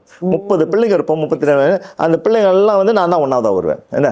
ஸோ அது எப்படி 20 நாள் அதெல்லாம் வந்துட்டு ஒரு அமைஞ்சிச்சு. ஸோ 1ஆவதாக வரலன்னா எல்லா சப்ஜெக்டும் நாங்கள் வந்து தமிழில் தான் படித்தோம். சயின்ஸாக இருந்தாலும் தமிழில் தான் படிப்போம், கணக்கும் தமிழில் தான் படிப்போம் இல்லை. அப்போல்லாம் ஒரே மொழி தான், தமிழ் மொழி. பாஷா மலேசியா ஒரு பாடமாக இருக்கும், 3ஆப்லேருந்து ஆரம்பிக்கும். அப்புறம் ஆங்கிலமும் ஒரு பாடமாக இருக்கும், அவ்வளோதான். ஸோ இது வந்து அந்த தமிழ் படிக்க தமிழில் ஒரு தனித்த ஆர்வம் வந்துருச்சு. அப்போ எனக்கு வந்து விளையாட்டுத்துறையில் ஆர்வம் இல்லாமல் போச்சு. இந்த படிக்கிறது எனக்கு ரொம்ப பிடிக்க ஆரம்பிச்சு. அப்போ ஸ்கூல் லைப்ரரி ஒன்று இருக்கும். அதாவது தமிழ் ஸ்கூல் போனீங்கன்னா ஒரு வகுப்பறையில் வந்து பின்னால் ஒரு லைப்ரரி வச்சுருப்பாங்க, ஒரு அலமாரி வச்சுருப்பாங்க. அந்த அலமாரிக்குள்ள புக்குங்கெல்லாம் போட்டு வச்சுருப்பாங்க. ஸோ அந்த புக்குங்கெல்லாம் எடுத்து நான் படிக்க ஆரம்பித்தேன் தமிழில். உங்கள் சொந்தமாகவே நீங்கள் போய் நான் இப்போ அந்த புக்கு எல்லாரும் படிக்கிறதுக்கு வச்சுருக்காங்க அந்த புத்தகம்லாம். லைப்ரரி ஒன்று கிரியேட் பண்ணோம் இல்லையா, ஏன்னா அது வந்து ஒரு தமிழ் பள்ளியில் லைப்ரரி கண்டிப்பாக இருக்கணும் அப்படின்னு சொல்லுவாங்க. அப்போ ஒரு வகுப்பறை இருக்கிறது என்ன, அதில் வந்து நிறைய சின்ன புத்தகங்கள்லாம் இருக்கும், சின்ன கதை புத்தகம், மந்திரக்கோள், மந்திரக்காரி, அப்புறம் வேலனும் சோமனும், இந்த வேலனும் அப்படின்னு சொல்லி ஒரு கதை, ஏதாவது ஒரு தலைப்பு இருக்கும், எடுத்து படிக்கிறது இல்லை. அப்போ இந்த நேரம் கிடைக்கிறத அந்த கதை புக்கு நிறைய படிக்க ஆரம்பித்தேன். அது எப்படி மாதிரி கதை புக்ஸ், அந்த ஸ்கூல் டைமில் வந்து சின்ன கதை புக்கு இருக்கும் இல்லையா, நிறைய கதை புக்கு இருக்கு. அந்த தைத்தெல்லாம் நம்மளுக்கு நினைவுகள் இல்லை. இல்லை சின்ன சின்ன கதை புத்தகங்கள் படிக்கும்போது அந்த 1ஆப்பு 2ஆப்பு 3ஆப்பு 4ஆப்புலாம் படிக்கும்போது சின்ன சின்ன அது கொஞ்சம் பெருசாக திக்காகும். அப்புறம் திக்கான புத்தகங்களாக படிப்பேன் இல்லையா. ஸோ அந்த கதை புத்தகங்கள் படிக்க மந்திரம். அப்போ நம்ம வந்து கதை சொல்லுவோம் பிள்ளைங்களுக்கு. கிளாஸ்மேட்ஸ்லாம் இருக்காங்க இல்லையா, வாத்தியார் இல்லைன்னா நான் தான் சட்டம் இல்லை, சரி சட்டம் இல்லை பார்த்துக்கணுவாங்க. அந்த நேரத்தில் நம்ம வந்து அவங்களுக்கு கதை சொல்லுவோம். அந்த கதை சொல்கிறதுக்கு இந்த புக்கை படிப்பேன் இல்லையா. கந்து வந்து ஒரு மந்திர கல்வி இருந்தால் இந்த காட்டுக்கு 2 பேர் போனானுங்க, அப்போ அந்த மந்திர கல்வி அப்படி அந்த கதைலாம் வரும் இல்லை சொல்கிறது. ஸோ இது வந்து எனக்கு தமிழை வளர்த்து. அப்போ என்ன பண்ணுவேன், இந்த புத்தகம் படிக்க படிக்க அந்த கதைகள் படிக்க படிக்க நம்மளே வந்து அந்த கதையில் ஒரு பாத்திரமாக மாறுவோம் இல்லையா. பிறகு அந்த இதில் வந்துட்டு எல்லாம் தடலுக்கு போய் விளையாடுவாங்க. நான் தடலுக்கு போய் விளையாட மாட்டேன். அந்த புத்தகத்தை எடுத்து உட்காந்து படிக்கட்டில் உட்காந்து படிச்சுக்கிட்டே இருப்பேன். வகுப்பறைக்குள்ளே இல்லை, அந்த படிக்கட்டில். அதில் நான் 6ஆவது படிக்கிறப்ப 2 மாடி கட்டணம் வந்துருச்சு எங்களுக்கு. முத வந்து ஆடுற ஒரு கதை தான் இருந்தது, பள்ளிக்கூடம் போல தான் இல்லை. பிறகு நான் 6ஆவது படிக்கிறப்போ ஒரு 2 மாடி கட்டணம் கட்டி சிபிஎல் தமிழ் பள்ளி நல்லா பெருசாக வந்ததுன்னு வச்சுங்களேன். அன்னைக்கு வந்து அந்த படியில் உட்காந்து படிப்பேன். தலைமை ஆசிரியர் டேய் உனக்கு பைத்து தானே பிடிக்க போகுது, படா போய் விளையாடுறா, போய் விளையாடுறா அப்படின்னு. ஆனால் நான் வந்து அந்த கதை புத்தகம் ரொம்ப ஆர்வமாக இருந்தேன். அது என்னை தமிழில் பலத்தை பெருக்க ஆரம்பிச்சு.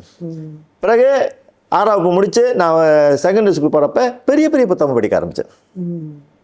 பெரிய பெரிய புத்தகம் நாவல்கள். இப்போ தான் நாவல்கள் வருது என் வாழ்க்கையில். ஸோ நாவல்கள் கொஞ்சம் படிக்க ஆரம்பித்ததுவே நாவல்கள் ஒரு 40 பக்கம் 50 பக்கம் இல்லையா. அப்படி அதில் நாவல்கள் படிச்சுக்கிட்டு இருக்கிறப்ப ஹிஸ்டாரிக்கல் நாவல்கள் சாண்டில்யன் என்பவர் ஒரு பெரிய எழுத்தாளர். சாண்டில்யன் பேர் அவருக்கு. அகிலன், பார்த்தசாரதி, டாக்டர் மு வரதராசனார் இவங்களை போன்றவர்கள் சாண்டில்யன் வந்து எனக்கு பிடித்தவர். நிறைய பேர் அவர் சரித்திர கதைகள் நல்லா எழுதுவார். அந்த சரித்திர கதைகளை யவனராணி, ஜலதீபம் இல்லையா, கடல் புறா, இந்த மாதிரி நிறைய புத்தகங்களை படிக்க ஆரம்பிச்சேன். நீங்கள்லாம் பார்த்தீங்கன்னா எனக்கு நான் நல்லா ஞாபகம் இருக்குது. நான் ஃபார்ம் 1 படிக்கிறப்ப இல்லை ஸ்கூல் லீவு கிடையாது. ஃபார்ம் 1 வந்ததுக்கு அப்புறமேட்டுக்கு நாங்கள் வந்து எல்லாம் மலையில் படிக்க ஆரம்பித்தோம். ஆனாலும் தமிழை வந்து நான் விடலை.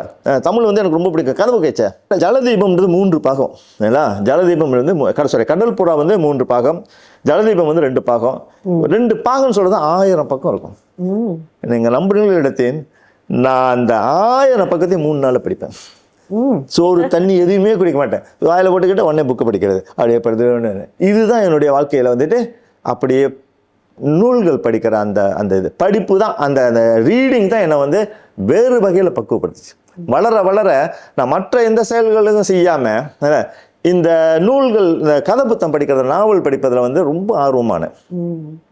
படிக்கிறது வந்து எந்த விதத்தில் உங்களோட மைண்ட் செட்டோ இல்லோட உங்களோட கேரக்டரை வந்து ஒரு ஷேப் அப் பண்ணுச்சு. இப்போ யவனராணின்னு ஒன்று இருக்குது. யவனராணியில் வந்துட்டு ஒரு பாத்திரம் வருது. ஒரு ராஜா, ஒரு இளவரசன். அவன் தான் வந்து போய் சண்டை போடுறான், அவன் அப்படி யோசிக்கிறான். திடீர்னு அந்த அந்த இளவரசன் நானாக நினச்சிக்குவேன். நானாக நினச்சி கொண்டது அதான் பாத்திரம். அப்போ நம்ம வந்து அதில் இன்வால்வ் பண்ணிடுவோம். இன்வால்வ் பண்ண நம்ம வந்து அடுத்த கட்டம் எங்கே வருது, நான் எப்படி பேச போகிறேன், நான் எப்படி சண்டை போடுறேன், அப்படியே ஒரு பாவனைகள் தான் ஒரு லீடர்ஷிப் உங்களுக்குள்ள அதுக்குள்ளே இருந்துச்சு. இது இடையில இருக்கிறப்ப தான் வந்து ஒரு சகோதரி என்ன பண்ணாங்க, எனக்கு நான் ஒரு ஃபார்ம் 3 இருக்கிறப்ப ஒரு சகோதரி எனக்கு வந்து ஹரி நீங்கள் வந்து குறிஞ்சி மலர் படித்து பாருங்க. நாங்கள் அது வரைக்கும் நான் சாண்டில்யன் புத்தகத்தை தவிர வேறு யாரையும் படிக்க மாட்டேன் இல்லை. குறிஞ்சி மலர் படிங்க. நாங்கள் குறிஞ்சி மலர் என்பது பார்த்தசாரதியோட, நான் பார்த்தசாரதி எழுதுனவர். அவரும் எல்லாம் ஊரில் உள்ளவங்க தான், பெரிய இலக்கியவாதி. அவரு இல்லை, அந்த குறிஞ்சி மலர் என் வாழ்க்கையில் ஷேப் பண்ணிச்சு. நீங்கள் சொன்னீங்க கொஞ்சம் நேரத்துக்கு முன்னாடி அந்த தலைமைத்துவம் இதெல்லாம், அந்த குறிஞ்சி மலர் நிறைய பேர் அதனால் அந்த குறிஞ்சி மலரை படித்து வாழ்க்கையில் தங்களை செப்பனிட்டு கொண்டு ரொம்ப பேர் இருக்காங்க. எனக்கு ரொம்ப சொல்லியிருக்கேன். அதில் 2 பாத்திரம் வரும். அரவிந்தன் இன்னொன்று வந்து பூரணி. இந்த 2 பாத்திரம் வரும். அந்த அரவிந்தன் பாத்திரம் சமுதாயத்துக்காக ஒருத்தன் எப்படி வாழ்கிறான், சமுதாய பற்று அவனுக்குள்ளே படிச்சு.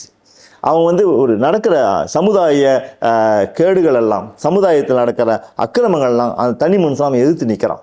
அவனுக்கு உறுதுணையாக பூரணி போகிறாங்க. அந்த கதை அப்படி தான் ஓடும். அதனால் ரொம்ப பியூட்டிஃபுல் ஸ்டோரி.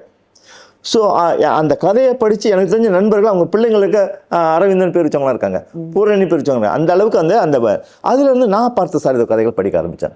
அப்போ அவர் வந்துட்டு இதில் எழுதினார். யாரே நம்ம நான் சொன்ன மாதிரி முதல்ல வந்து குறிஞ்சி மலர் இருந்துச்சா, அப்புறம் பொன் விலங்கு இருந்தது, மணிபல்லவம், இதெல்லாம் வந்து எல்லாம் பெரிய பெரிய புத்தகம். 400-500 பக்கம்.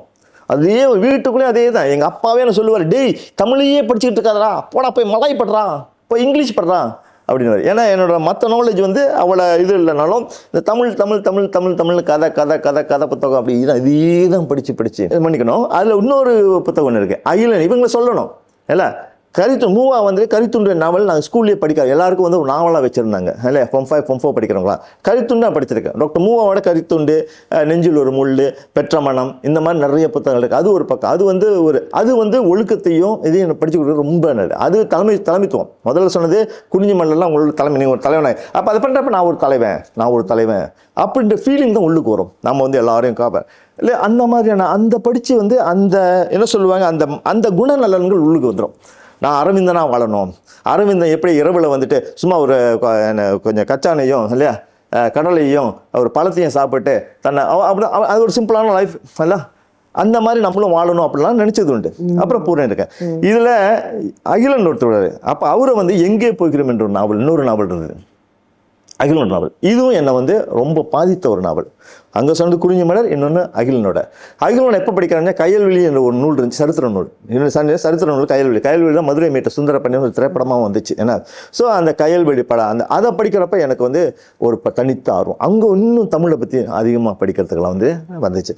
ஸோ அதுக்கப்புறமே நான் மற்ற நாவல்கள்லாம் படிக்கிறதுல அதிகமாக பொழுதுகள் அதில் போணுச்சு எனக்கு.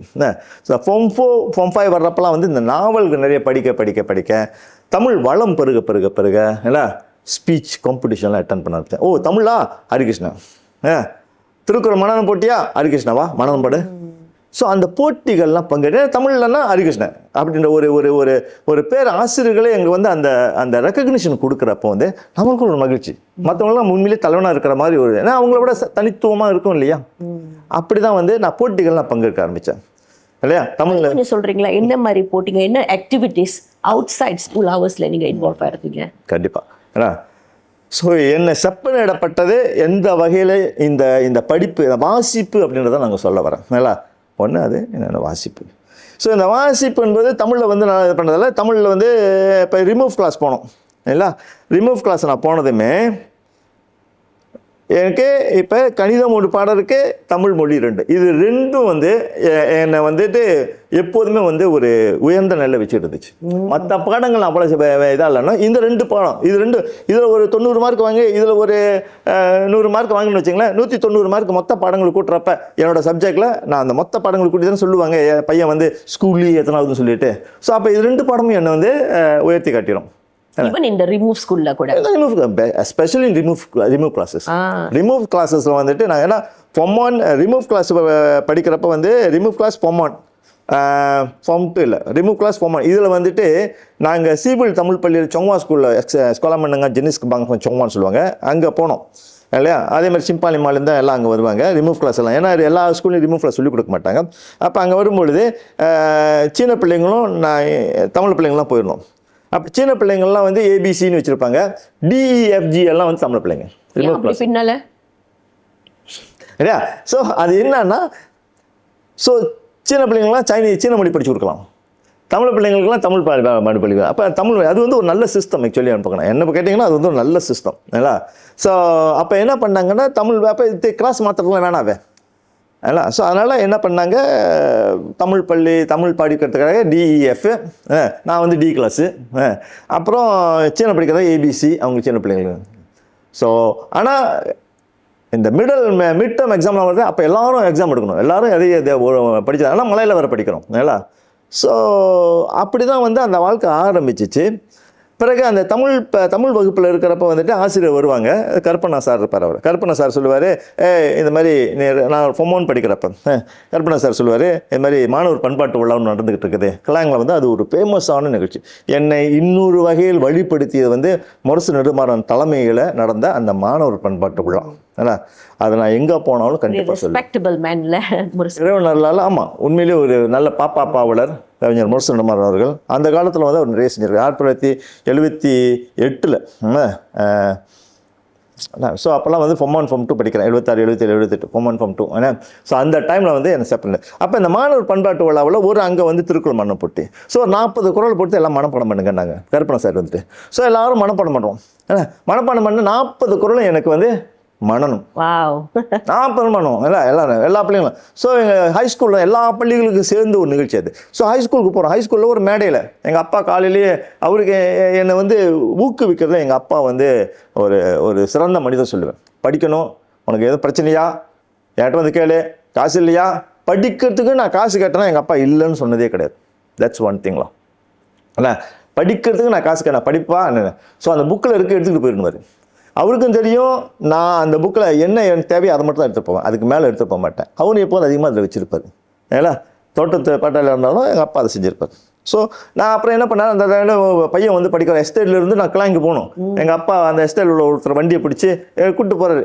அதான் இன்னும் முதல் அனுபவம் மேடை ஏறினது. திருக்குற மண்ணை போட்டு மேடை ஏறிட்டேன். மேடை ஏறினது கை காலெலாம் நடுங்குது, முடியல, பேச தடுமாறிட்டேன். அன்னைக்கு வந்து அது எனக்கு முதல் தோல்வி. அந்த மேடையில் ஏறி நான் முதல்ல குரல் மண்ணை போட்டியில் நான் தோத்துட்டேன். ஆனால் கிளாஸில் வந்து நான் தான், ஆனால் அங்கே தோல்வி. ஸோ எங்கள் அப்பா தான் பரவாயில்ல அப்படின்வாரு. அதுக்கப்புறம் அண்ணா அதே டைமில் வந்து பேச்சு போட்டி இருக்கும். பேச்சு போட்டி பேச ஆரம்பித்தேன். நான் முதல்ல பேசிய தலைப்பே வந்துட்டு கல்வியின் நன்மை அப்படி சொல்லி பேசினோம். கல்வி அப்படின்னு சொல்லி எழுதிட்டு மனப்பாடம் பண்ணி அதை பேச ஆரம்பித்தேன். அந்த பேச்சு போட்டியில் நான் சிறந்தேன். பொன் சுப்பிரமணியன் சார்னு உங்களுக்கு தெரியுமா தெரியாது, இறந்துட்டார். ஸோ அவர் சொல்லுவார், இங்கே ஒரு பேச்சாளன் உருவாக்கி கொண்டிருக்கிறான் அப்படின்னு சொன்னார். இங்கே ஒரு பேச்சாளன் உருவாக்கி, அதுவும் இதெல்லாம் வந்து நமக்கான இது. அப்போ இது வந்து ஒரு பாராட்டு. இந்த பாராட்டு வர்றப்போ ரொம்ப சந்தோஷம், உங்களுக்கு ரெக்கக்னிஷன், சந்தோஷம். நான் முதல்ல சொன்ன மாதிரி இந்த ரிமூவ் கிளாஸ் படிக்கிறப்போ வந்துட்டு இந்த கணித பாடம் இருக்கு இல்லையா, அப்போ இந்த மந்த்லி எக்ஸாம் ஓடிக்கிட்டு இருக்கோம். இல்லை மிட் டேர்ம் எக்ஸாம் வரும். மிட் டேர்ம் எக்ஸாம் வர்றப்போ வந்துட்டு அந்த கணித பாடம் படிச்சுக்கிட்டு இருக்கோம். அஃப்கோர்ஸ் வாத்தியார் வந்துட்டு ஒரே வாத்தியார் தான் படிச்சு கொடுப்பாரு. நாங்கள் டி கிளாஸாக இருக்கலாம், ஏ கிளாஸ்க்கு பி கிளாஸ்க்கெல்லாம் வந்து கணித பாடம்னா எல்லாம் ஒன்றா படிச்சு கொடுப்பாங்க. ஸோ எனக்கு வந்து படிச்சு கொடுத்தப்ப கணித பாடம் மிட் டேர்ம் எக்ஸாம், அதான் முதல்ல ரிமூவ் கிளாஸில் நம்ம எடுக்கிற மிட் டேர்ம் எக்ஸாம். இதை சைனீஸ் ஸ்டூடெண்ட்ஸ் டுகெதர் இல்லை எக்ஸாம் முடிஞ்சு ரிசல்ட் வருது. ஸ்டக்கார்ன்றவர் தான் வந்து மேத்ஸ் டீச்சர். எங்களுக்கு ரிசல்ட் வந்து அந்த தாளை எடுத்துக்கிட்டு இந்தியன் பாய் காட் 92 மார்க்ஸ், இந்தியன் பாய் காட் 92 மார்க்ஸ், இந்தியன் பாய் காட் 92 மார்க்ஸ்னு ஸ்கூல் பூரா சொல்கிறேன். அப்போவே 92 என்ன. ஸோ அந்த அது எனக்கு இன்னும் கொஞ்சம் என்ன. ஸோ எல்லாரும் என்னை வந்து ஒரு அந்த பார்வை இல்லையா, எல்லாரும் வந்து நம்மளை வந்து பார்க்கும் பொழுது நாம் என்ன நினைக்கிறோம், நம்மளும் இன்னும் கொஞ்சம் வளர்ந்துடுறோம் இல்லையா. அந்த ரெக்கக்னிஷன் இஸ் மோஸ்ட் இம்பார்ட்டன்ட். பாராட்டுக்கள் நம்ம வந்து இன்னும் வளப்படுத்தி இன்னும் நம்மளை செய்ய வைக்குது, பேச வைக்குது என்ன. அந்த அந்த சம்பவம் அதுக்கப்புறமேட்டுக்கு ஃபார்ம் 2 முடிச்சு தான் ஃபார்ம் 3ல் வந்து நான் கலந்துருவாங்க. அப்போ form 1 form 2 A class B class. அப்போ நாங்கள் வந்து ஏ கிளாஸ், நாங்கள் ஒரு 4-5 பேர் ஏ கிளாஸ் போனோம். அப்புறம் ஏ கிளாஸ் வந்துட்டோம். இல்லை கலக்கும் பொழுது பெஸ்ட் ஸ்டூடெண்ட்ஸ் யார் இருக்கான்னு ஒரு கணக்கு பார்த்தா செய்வாங்க. ஸோ அப்போ நாங்கள் வந்துட்டு A class B class C class சொல்லிட்டு வரிசையாக வர ஆரம்பித்தோம். ஸோ என்னோட நண்பர்கள் எல்லாம் ஒன்றா தான் இருந்தோம் இல்லை. ஸோ அப்போ இதுதான் வந்து நம்மளை வந்து வளர்த்துக்கிட்டு எனக்கு கணித பாடமோ அந்த தமிழ் மொழி பாடமோ எனக்கு எப்போதும் ஹையஸ்ட் மார்க்கை கொடுத்து மற்ற சப்ஜெக்டில் கொஞ்சம் முன்ன பண்ண இருந்துட்டா கூட எனக்கு தூக்கி விட்டுரும். ஸோ நான் எப்போதும் ஐ மெயின்டைன் தட். ஸோ இங்கிலீஷ் எப்போ உங்களோட லைஃப்பில் அது நாங்கள் 5ஆம் ஆறாவது படிக்கிறப்பே வந்துட்டு எங்களுக்கு வந்துடும் டீச்சர் இங்கிலீஷ் டீச்சர் அமராவதி டீச்சர்னு சொல்லி அந்த டைமில் வந்து எங்களுக்கு இங்கிலீஷ் படிச்சு கொடுத்தாங்க. தமிழ் பள்ளியிலேயே வந்துட்டு ஒரு 3ஆம் வகுப்புலேயே ஆரம்பிச்சிடுவோம்னு நினைக்கிறேன். மலாய் வந்து 3ஆம் வகுப்பில், ஆங்கிலமும் 3ஆம் வகுப்பை நாங்கள் மறந்துட்டேன் கொஞ்சம். ஸோ அந்த ஆங்கில பாடம் அப்போ அந்த காலத்துலலாம் வந்துட்டு என்ன சொல்லுவாங்க, இந்த எக்ஸாம் நடக்கும் பாருங்கள். அந்த இப்போ யூபிஎஸ்ஆர் நடக்கிற மாதிரி அந்த காலத்தில் 5ஆம் வகுப்புலேயே ஆரம்பிக்கும் ஒரு எக்ஸாம், நேஷனல் எக்ஸாம் நடக்கும் இல்லைங்களா. ஸோ எல்லா தமிழ் பள்ளியும் நடக்கணும். அந்த இதில் கூட நான் வந்து அங்கே வந்து 6 பாடம் எடுக்கணும். 6 பாடம் எடுக்கிறப்ப வந்து 4 பாடம் வந்துட்டு நான் ஏ போட்டேன், இது இங்கிலீஷில் பி போட்டேன், மலாயில் சி போட்டேன். இந்த 4 தமிழ் பாடம் பூகோளம் இதெல்லாம் வரும்போது இதை ஏன் குறிப்பாக சொல்கிறேன், இது எப்படி என்னை ரெக்கக்னிஷன் வளர்க்குதுன்னா, எங்கள் அப்பா வந்துட்டு ஓகே எஸ்டேல் ஒழுங்க அப்போ கவலை தான் என்கிட்ட சொல்கிறாரு, ஆமாம் சிபிஎல் தமிழ் ஸ்கூலில் ஒரு பையன் 4 போட்டான். அப்போல்லாம் அது பெரிய விஷயம். 4 வந்து சிபிஎல் தமிழ் பள்ளினா எவ்வளோ பள்ளிகளில் சிபிஎல் தமிழ் ஒருத்தர் 4 போட்டாங்க. ஸோ எங்கள் அப்பா வந்து சொல்லுவாங்க, அங்கே பேசிக்கிட்டாங்கடா உன்னை பற்றி சந்தோஷமாக இருக்கலான்னு நம்மளுக்கு ஒரு சந்தோஷம் இல்லை. இப்போது நான் சொல்கிறேன், பிள்ளைங்களை எப்போதும் பாராட்டி கொண்டே இருக்கணும். அவங்களோட ஒவ்வொரு செயலையும் நீங்கள் ரெக்கக்னைஸ் பண்ணுறப்ப அது அவர்களுக்கு வந்து ஒரு நீர் ஊற்றுவது போல வரும், வேருக்கு நீர் ஊற்றுவது போலணும் நல்லா. ஸோ அப்படி தான் வந்து என்னுடைய வாழ்க்கையில் வந்து இந்த கல்வி வந்து கொஞ்சம் கொஞ்சமாக என்னை செப்பனிட்டு நல்லா ஏன்னா வளர்க்க ஆரம்பிச்சு. பிகாஸ் எப்போ யார்கிட்டையும் பழகும்போது எப்போ ஒரு சிஸ்டர்லேயே தான் பழகுவேன்னு சொல்லியிருக்கீங்க. ஏன்னா அது வந்து உங்களோட ரீடிங்லேருந்து வந்த ஒரு கல்ச்சரோ ஒரு வேல்யூ சிஸ்டம் சொன்னீங்க, அதை பற்றி கொஞ்சம் சொல்கிறீங்களா? நம்மளை நான் சொன்னேன் இல்லையா, என்னுடைய குணநலன் வந்து இந்த வாசிப்பின் மூலமாக ஏற்படுத்தப்பட்டது. இந்த வாசிப்பில் நாவல்கள் பெரும்பாலும் இந்த நாவல்கள் யார் ஒருத்தர் படிக்கிறானோ அதுலேயே மூழ்கி போகிறானோ அவன் அந்த குணநலனுக்கு அந்த இருக்கிற அந்த கதையில் வர கதாநாயகி மாதிரி வாழணும்னு நினைப்பான். ஸோ நான் அப்படி தான் வாழ்ந்தேன். அப்போ அந்த கதாநாயகனுக்கு ஒரு ஒழுக்கம் இருக்கும். கதாநாயகன்றவன் வந்து ஒரு லீடராக இருப்பான். கதாநாயகன் என்பவன் மற்றவர்களை அரவணைச்சு போகிறவனா இருப்பான். ஸோ இதெல்லாம் நம்மளுக்குள்ளே வர ஆரம்பிச்சிருது. கதாநாயகன் என்பவன் குடும்பத்தில் வந்து அவன் தான் தலைமையாக இருப்பான், குடும்ப பொறுப்புகள் இருக்கும். ஸோ எனக்கு வந்து எங்கள் அம்மா அப்பாவை ஒரு பொறுப்பு. எங்கள் அம்மா அப்பா இவ்வளோ கஷ்டப்பட்டு அந்த காலகட்டத்தில் வந்து அந்த இதெல்லாம் தன்மையெல்லாம் வாழ்ந்து நேர்மையாக இருக்கணும், பொய் சொல்லக்கூடாது, இதெல்லாம் வந்துச்சு. அப்போ நாங்கள் வந்து ஒரு எஸ்டேட்லேருந்து தூரமாக ஒரு பள்ளியில் போய் படிக்கிறோம். எங்கள் அம்மா அப்பா எஸ்டேட்டில் இருக்காங்க இல்லையா, அவங்க பால் மரம் வெட்டிகிட்டு இருக்காங்க. அவங்களுக்கு தெரியாது நான் என்ன பண்ணிக்கிட்டு இருக்கேன்னு சொல்லிட்டு. நான் நினைச்சா மாறி இருக்கலாம். சில நண்பர்கள்லாம் சில பேர் வந்தாங்க, ஹரி அப்பாவுக்கு என்ன தெரியும், வாடா நம்ம தேட்டருக்கு படம் பார்க்க போகலான்னு. நான் கட்டி வச்ச நம்பிக்கை இதெல்லாம் எங்கே கொடுத்ததுன்னா அந்த நாவல்கள் படிச்சதில்ல. நாவல் படித்தது. நான் எங்கள் அப்பா என் மேலே நம்ம மேலே நம்பிக்கை வச்சுருக்காரு. அந்த நம்பிக்கை நான் கெடுக்கிட்டேன்னா ஒரு நிமிஷம் போதும், ஆனால் திரும்பி அதை பில்டப் பண்ணுறதுக்கு எவ்வளோ காலம். இப்படிப்பட்ட ஒரு ஸோ அப்போ படிக்கிற காலத்தில் மற்ற இதில் போய் இறங்கிடக்கூடாது, இப்போ காதல் அது இதெல்லாம் வந்து வந்துடக்கூடாது அப்படின்றதில் வந்துட்டு ரொம்ப ரொம்ப என்ன சொல்லுவாங்க, அந்த கிளர்ச்சி இருக்கும். வயசு வரும்பொழுது அந்த ஹார்மோன்லாம் வர இருக்கிற ஒரு கிளர்ச்சி வரும் இல்லை, அந்த கிளர்ச்சியில் போயிட்டு நம்ம விழுந்துடக்கூடாதுன்றதுக்காக நம்ம என்ன பண்ணுவேன்னா அந்த டைமில் வந்து எனக்கு எங்கள் அம்மா அப்பா முக்கியம் இல்லையா. எப்பயோ கல்யாணம் பண்ண போகிறோம் இல்லையா, எப்பயோ காதலிக்க போகிறோம், இப்போ போய் அதில் நம்ம விழுவிடுறோம். அப்போ நம்ம என்ன வந்து பாதுகாத்துக்கிறது, அப்பயே வந்து இந்த அழகு இதெல்லாம் வந்து நம்மளும் வந்து ஃபீல் பண்ண ஆரம்பிச்சிடுவோம். அப்போ நம்ம என்ன நினச்சோன்னு சொன்னால், இந்த நாவல்கள் படித்து எப்படி இந்த பொன் விலங்கு நாவல்லாம் படித்தது அதில் என்ன பண்ணுவேன்னா, சரி நம்மளை நாம் காப்பாற்றிக்கிறதுக்கு எந்த பெண்கள் வந்தாலும் அவங்கள சகோதரியாக தான் பார்த்தேன். சகோதரி எல்லாருமே சகோதரி, நல்லா இருக்கேம்மா தங்கச்சி. இது வந்து எனக்கு எப்போ யூனிவர்சிட்டி வரைக்கும் வந்தது. இந்த ஒரு விஷயம் நான் சொல்லணும்னு நினைக்கிறேன். பிகாஸ் டாக்டர் ஹரி வந்து என்னோட சீனியர் இன் யூனிவர்சிட்டி மில்லையா. அங்கே தான் அவர் முதல்ல நான் மீட் பண்ணது. அங்கே நான் பல எபிசோடில் சொல்லியிருப்பேன், நான் ரொம்ப ஸ்ட்ரகிள் பண்ணேன் யூனிவர்சிட்டியில் வித் ஓரியன்டேஷன் ட்ராகிங் அதெல்லாம்ட்டு. ஸோ அதிலெல்லாம் என்னை ரொம்ப ப்ரொடெக்ட் பண்ணது, ஒரு சிஸ்டராக ப்ரொடெக்ட் பண்ணது டாக்டர் ஹரி தான். Okay, so I must really thank you. ஏன்னா நீங்கள் படித்ததை நீங்கள் அங்கே அப்ளை பண்ணது எனக்கு ஒரு ப்ரொடெக்ஷனாக இருந்தது. ஸோ இப்போ நீ அடுத்த சாப்டருக்கு போகலாமா? ஓகே டாக்டர் ஹரி, எனக்கு அது கேட்கணும்னு தோணுது, கோச்சிக்காதீங்க. லேடிஸுங்கெல்லாம் சிஸ்டர்னு பார்க்குறீங்க, ஒய்ஃபை எப்படி மீட் பண்ணீங்க? நல்ல கேள்வி. அந்த கதையில் நான் வரேன் அப்புறமேட்டுக்கு எப்படி அவங்களை மீட் பண்ணேன்னு சொல்லிட்டு. ஏன்னா நான் தான் முதல்ல சொன்னேன், நம்ம வந்து என்னை வந்து ஒரு லீடராக பார்த்துக்கணும் இல்லையா. அப்போ நிறைய வந்துட்டு இந்த நமக்குள்ளே என்ன சேவை செய்கிறதுன்னு நிறைய இருந்துச்சு. அப்போ அது வந்து என்னுடைய ஓவர் த டைம் யூனிவர்சிட்டி இருக்கிறப்பயே வந்துட்டு இப்போ எஸ்எம்சியெல்லாம் வருவாங்க, அவங்கள கூப்பிட்டு போய்ட்டு தோட்டத்தில் போய்ட்டு ஒரு அரேஞ்ச் பண்ணி தோட்டத்து பாட்டாளிகளை மீட் பண்ணுற மாதிரி இதெல்லாம் நான் ஏற்பாடு பண்ணியிருந்தேன். நான் யூனிவர்சிட்டி படிக்கிறப்பயே வந்துட்டு, ஏன்னா யூனிவர்சிட்டி மேலேயாவில் நான் படிக்கிறப்பயே வந்து இதெல்லாம் செஞ்சுருக்கேன். அப்புறம் எஸ்டேட்டில் இருக்கிறப்ப வந்துட்டு அந்த மாணவர்களுக்கு என்னுடைய தம்பி தங்கைகள் தானே, ஸோ அவங்களுக்கு ஏதாவது செய்யணும்னு சொல்லிட்டு தான் நான் வீட்லேயே ஒரு சின்ன லைப்ரரி மாதிரி செட் பண்ணுவேன் இல்லை.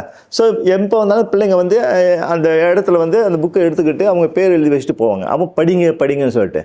அப்புறம் இதெல்லாம் வந்துட்டு எனக்குள்ளேயே இருந்த அந்த என்ன சொல்லுவாங்க, சமுதாயத்துக்கு செய்யணும் அப்படின்ற ஒரு ஒரு ஒரு ஒரு ஆதங்கம், சமுதாயம் இப்படி இருக்குதே அதனால மேல்நிலை கொண்டுகிட்டு வரணுமே அப்படின்ற ஒரு ஆதங்கம். இதுதான் டீச்சர் ஆனப்போ வந்து அந்த பிள்ளைகளுக்கான மோட்டிவேஷன் கேம்ப் நடத்த ஆரம்பித்தேன். அந்த டைமில் வந்து ஒரு குரூப் ஆஃப் கம்பெனி ஃபெசிலிட்டிஸ்லாம் வந்தாங்க. அந்த டைமில் தான் அந்த பிள்ளைங்களை பாதுகாக்கக்கூடிய அந்த பிள்ளைங்களுக்கு வந்துட்டு அன்பாக இருந்து பார்த்தேன், ஒருத்தவங்களை பார்த்தேன் இல்லை. ஸோ அப்படி தான் வந்து என் மனைவி வந்து சேர்ந்தாங்க. மனைவி பார்த்துமே எல்லா குணம் நான் எதிர்பார்க்குற அவ்வளோ குணமும் இருக்குது. நான் ஒரு லீடராக இருக்கிறப்ப அந்த லீடர்ஷிப்பை எடுத்து செய்யக்கூடிய ஒரு தலைமைத்துவ பண்பு வந்து இவங்ககிட்ட இருக்குது அப்படின்னு நினச்சதால அவங்கக்கிட்ட நான் வந்து ஏற்கனவே வந்து நான் வந்து கேரியரில் இருக்கேன் இல்லையா. ஸோ ஒரு டீமாக நாங்கள் செய்யும்போது அவங்களுக்கு என்னை பற்றி தெரியுது. ஒரு 3-4 நாள் ஒன்றா தங்கி இருக்கோம் அந்த ப்ரோக்ராம் செய்கிறப்பெல்லாம் வந்துட்டு. ஸோ அதெல்லாம் பார்க்குறப்ப அவங்களுக்கும் ஒரு எண்ணம் இருந்திருக்கு. நான் சொன்னப்போ வந்துட்டு சரி அப்படின்ட்டாங்க, அதனால் அவங்களும் சரின்னு சொன்னாங்க. இப்படி தான் வந்து என்னுடைய மனைவி முதல்ல காதலியாக இருந்து அதுக்கு பிறகு எனக்கு வந்து திருமணம் செஞ்சேன். 6 ஆண்டு காலம் படித்து முடிச்சுட்டு அவங்களும் படித்தாங்க. அப்புறம் அதுக்கு பிறகு நாங்கள் திருமணம் செஞ்சோம். இன்றைக்கி இறைவனர்களால் 2 பிள்ளைங்க வாழ்ந்துக்கிட்டு இருக்கோம். ஸோ ஏன்னா எனக்கு கிடைத்த என் மனைவியும் எனக்கு நல்ல ஒரு பக்குவமாக எல்லாம் நல்ல ஒரு உறுதுணையாக இன்னைக்கு வரைக்கும் இருக்காங்க, இனியும் இருப்பாங்க. ரொம்ப நன்றி. கேட்குறது ரொம்ப சிறப்பாக இருக்குது கேட்குறதுக்கு. ஓகே, ஸோ இப்போ படிக்கிற காலத்துலேருந்து நீங்கள் ரிமூவ் ஸ்கூல் போயிட்டு அப்புறம் செகண்டரி ஸ்கூல் போயிட்டு எப்படி யூனிவர்சிட்டிக்கு போன ஆர்வம் வந்தது, கெரியர் பற்றி நீங்கள் யோசிச்சது, ஓகே, எப்படி உங்கள் கெரியர் ஜேர்னி வரணும்னு எப்படி அந்த சிந்தனை எங்கேருந்து ஆரம்பிச்சது, எப்படி அங்கே போய் உங்களை லேர்ன் பண்ணுச்சு ஃபைனலி? அருமையான கேள்வி இல்லையா. படிக்கிற காலத்துலேயே வந்து நம்ம ஸ்கூலில் டீச்சருங்க கேட்பாங்க, what you want to become. இல்லை நம்மளுது டாக்டர், என்ஜினியர், அப்புறம் இன்னொன்று வந்து டீச்சர். இதான் வரும், doctor, engineer, teacher. Doctor, engineer. என்னுடைய ப்ரைமரி ஸ்கூல்லேருந்து பார்த்தீங்கன்னா அதான் இருக்கும், டாக்டர், இன்ஜினியர்னு. ரிமூவ் கிளாஸ் ஃபார்ம் செகண்டரி ஸ்கூலில் வந்து அதுதான் டாக்டர், இன்ஜினியர்னு.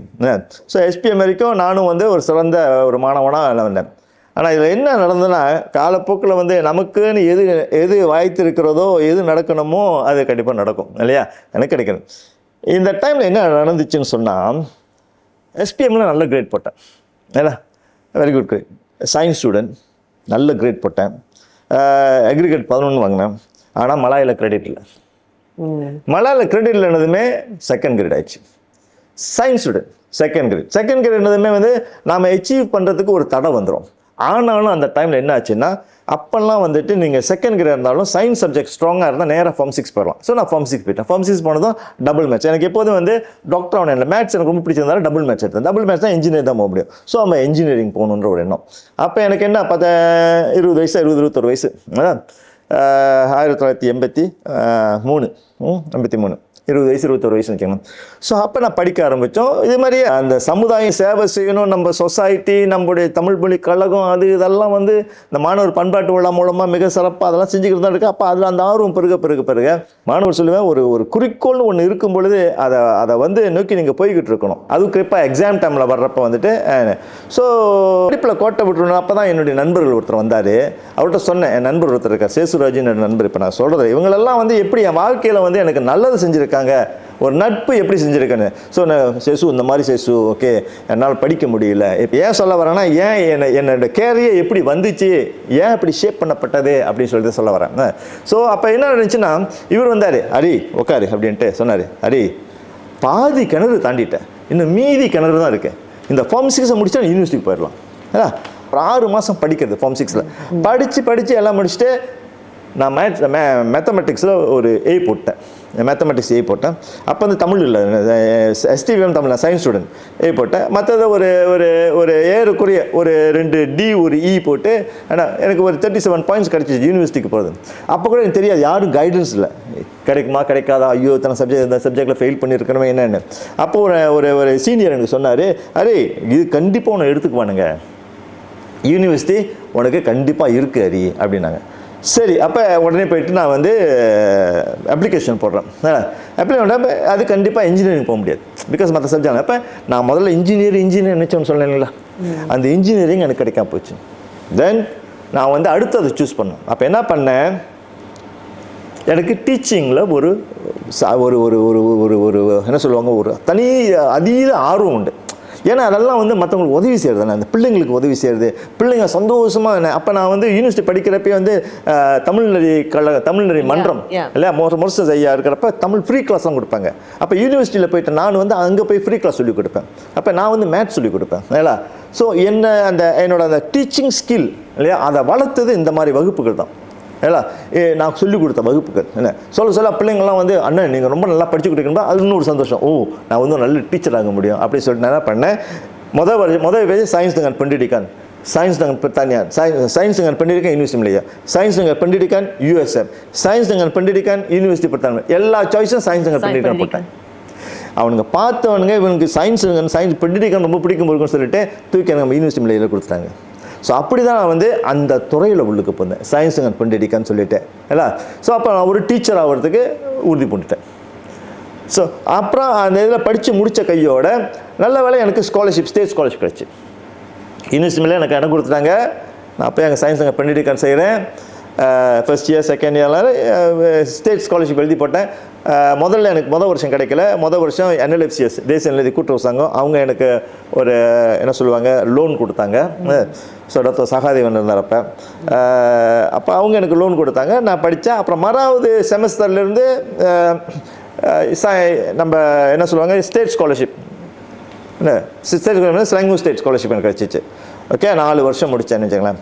முடித்ததுக்கு அப்புறமேட்டுக்கு டீச்சர் ஆகணும் இல்லையா, எனக்கு போஸ்டிங் கிடைக்கணும் இல்லையா, போஸ்டிங் கிடைக்கல.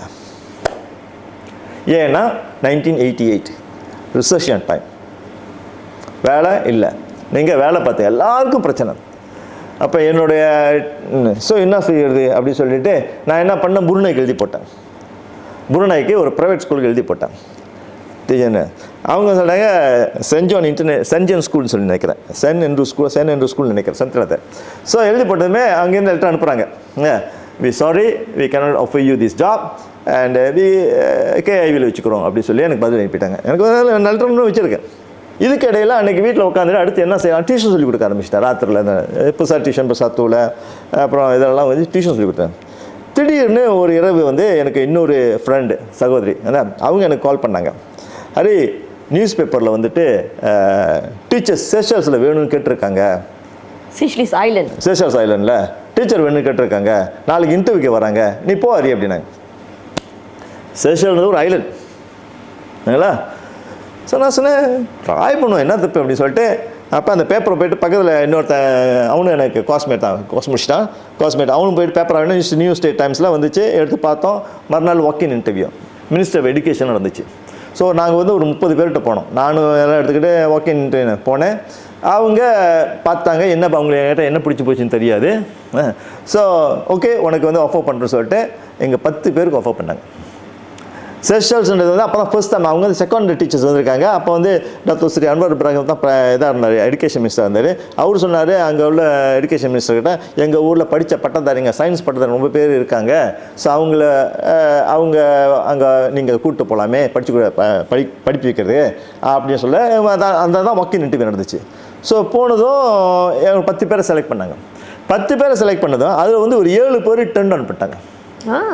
டெண்ட் ஆன் இல்லை.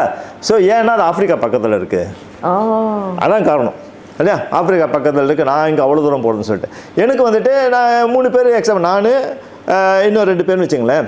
ஸோ அப்போ தான் வந்துட்டு நான் வந்து இன்டர்வியூ பண்ணிட்டு வந்ததுமே இது ஃபர்ஸ்ட் இன்டேக் டு தி செஷல்ஸ்ன்றதால அது பத்திரிக்கைலாம் போட்டாங்க, பிரித்தா ஹரியான்லாம் போட்டாங்க. எங்கள் அப்பாவுக்கு அப்போ தான் பிரித்தா ஹரியானில் பார்க்குறாரு, என் படம்லாம் இருக்குது.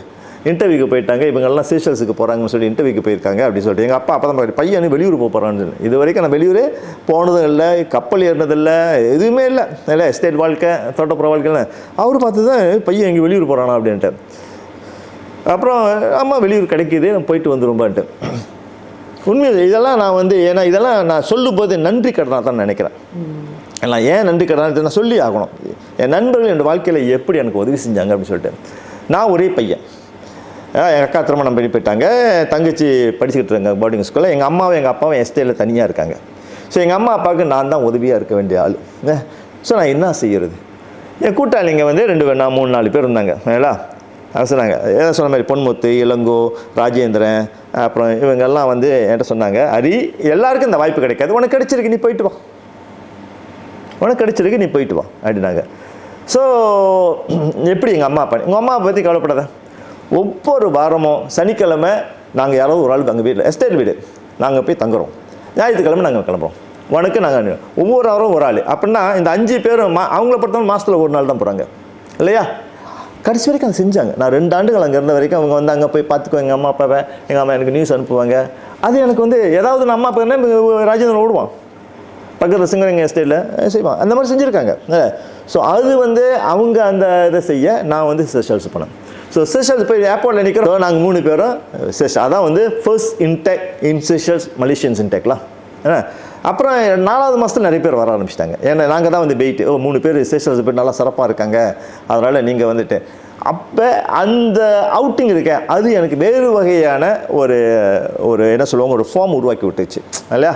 ஏன்னா நீங்கள் வெளியே போயிட்டு ஒரு டீச்சராக இருக்கீங்க, வெளியூரில் போயிட்டு நம்ம படித்து கொடுக்குறோம், மேத்தமெட்டிக்ஸ் தான் மெயின்லி இல்லையா. அங்கே எனக்கு ஆங்கிலத்தில் எப்போதுமே பெரிய புலமை இருக்கிறதா நினச்சிக்கிறது இல்லை. அங்கே போய் எப்படி படித்து கொடுக்க போகிறோம்னா எல்லாம் நம்ம பிள்ளைங்க தான், செஷல்ஸ் லாங்குவேஜ், கிரியோல் லாங்குவேஜ், அவங்க ஃப்ரெஞ்சு காலனி. ஸோ அது வந்து எனக்கு ஒரு பெரிய அவுட்டிங், என்னை ஷேப் பண்ணதில் ஒரு பெரிய என்ன சொல்லுவாங்க பகுதி வந்து அதுதான் ஏங்களா. ஸோ அங்கே உள்ள மக்களுக்கு அதே மாதிரி தான், அந்த பிள்ளைங்களுக்கு எதாவது நல்லா படித்து கொடுக்கும் அந்த எண்ணம், அது எனக்கு தெரில. இப்போ கூட படித்து கொடுக்க ரொம்ப பிடிக்கும். டீச்சிங் ஐ ரியலி லவ், அந்த பேஷன் இருக்குது அதுக்கு.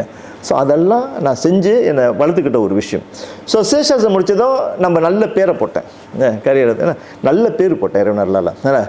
ஸோ எல்லோரும் இருக்கிறதால அக்ரிகல்ச்சர் இருக்கும், ஃபிஷரி இருக்கும், அக்கௌண்ட்ஸ் குரூப் இருக்கும், சயின்ஸ் குரூப் இருக்கும், இதெல்லாம் குரூப்பாக இருக்கும், ஒவ்வொன்றுக்கும் ஒரு கிளாஸ். ஸோ நான் மேத்ஸ் படிச்சு கொடுக்குறேன் இல்லையா. ஸோ அப்போ இந்த குரூப்ஸ் எல்லாம் என்கிட்டே வரும்.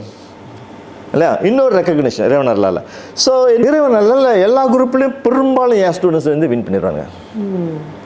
அது இன்னொரு ரெக்கக்னிஷன் எனக்கு இல்லைங்களா. ஸோ நான் வந்து உண்மையிலேயே பெர்ஃபார்ம் பண்ண முடியும்னு சொல்லிட்டேன் இல்லை. அப்போ 2 வருஷம் முடிஞ்சதும் தென் என்ன பண்ணாங்க, கான்ட்ராக்டை ரினியூ பண்ணுறதுக்கு நான் என் ஃபைல் மேலே இங்கேயும் போணுச்சு. நான் சொல்லிட்டேன் இல்லை நான் கிளம்புறேன் அப்படி சொல்லிவிட்டு இங்கே அதுங்களே எனக்கு போஸ்டிங் கொடுத்துட்டாங்க. எனக்கு போஸ்டிங் வந்து ஸ்ரீகமங்கனில் ஒரு செகண்டரி ஸ்கூலில் கொடுத்தாங்க. அந்த செகண்டரி ஸ்கூலில் தான் முதல்ல நான் இங்கே வந்து மலேசியாவில் டீச் பண்ணேன். அதுக்கப்புறமேட்டுக்கு மறாவது வருஷம் கிளைங் ஹை ஸ்கூலில் போய் படித்து கொடுக்க ஆரம்பித்தேன். நான் படித்த ஸ்கூல்லேயே திரும்பி போய் படித்து கொடுத்தேன். இது டீச்சிங். இந்த ஹை ஸ்கூலில் படித்து கொடுக்குறப்ப தான் வந்து நம்ம ஸ்டூடெண்ட்ஸ் அவ்வளோ ப்ராப்ளம்ஸ். அப்போ அந்த பிரின்சிபல் என்ன சொல்லுவாங்க, அப்பா லட்சகு கிருஷ்ணா மைனாரிட்டி ஸ்டூடெண்ட் தப்பி மெஜாரிட்டி ப்ரோனுங்க முறைக்கு அப்பா இனி அப்படிங்காரு. ஸோ அப்போ தான் இந்த மாணவர்கள் எதாவது செய்யணும்னு சொல்லிட்டு தான் அந்த மாணவர்கள்லாம் திரட்டி ஹைஸ்கூல் மட்டும் இல்லை மற்ற ஸ்கூலுக்கெல்லாம் தரணும் இல்லை. அப்போ நான் வந்து விவேகானந்தா செல்ஃப் மோட்டிவேஷன் குரூப் சொல்லி ஒரு குரூப் ஃபார்ம் பண்ணோம். நான் பொன்முத்து ஐயாவதுன்னு சொல்லி 3 பேருக்கு ஃபார்ம் பண்ணி இந்த மாணவர்கள்லாம் எங்கேயாவது ஒரு இல்லையா தூரத்தில் கொண்டு போயிட்டு அங்கே அவங்களுக்கு அந்த மோட்டிவேஷன் கொடுக்கணும் இல்லையா. ஸோ அப்போ வந்து அவங்களுக்கு வந்து இல்லை அவங்கள கூட அன்பாக இருந்து பேசி. ஸோ பத்துவம்பா தமிழ் பள்ளியில் பத்துவம்பா தமிழ் பள்ளியில் அந்த பள்ளியை பார்த்தீங்கன்னா சுற்றி வேலி இருக்கும், அங்கே சுற்றி என்னது இந்த மரம் செம்பனை மரம் இருக்கும் நல்லா. ஸோ அந்த இடத்துல இந்த பிள்ளைங்களை கொண்டு போய் 3 நாள் 2 ராத்திரி 3 நாள் தங்க வச்சு அவங்களுக்கு ஒரு மோட்டிவேஷன். ஸோ இதுக்கு ஹெல்ப் பண்ணவங்க வந்துட்டு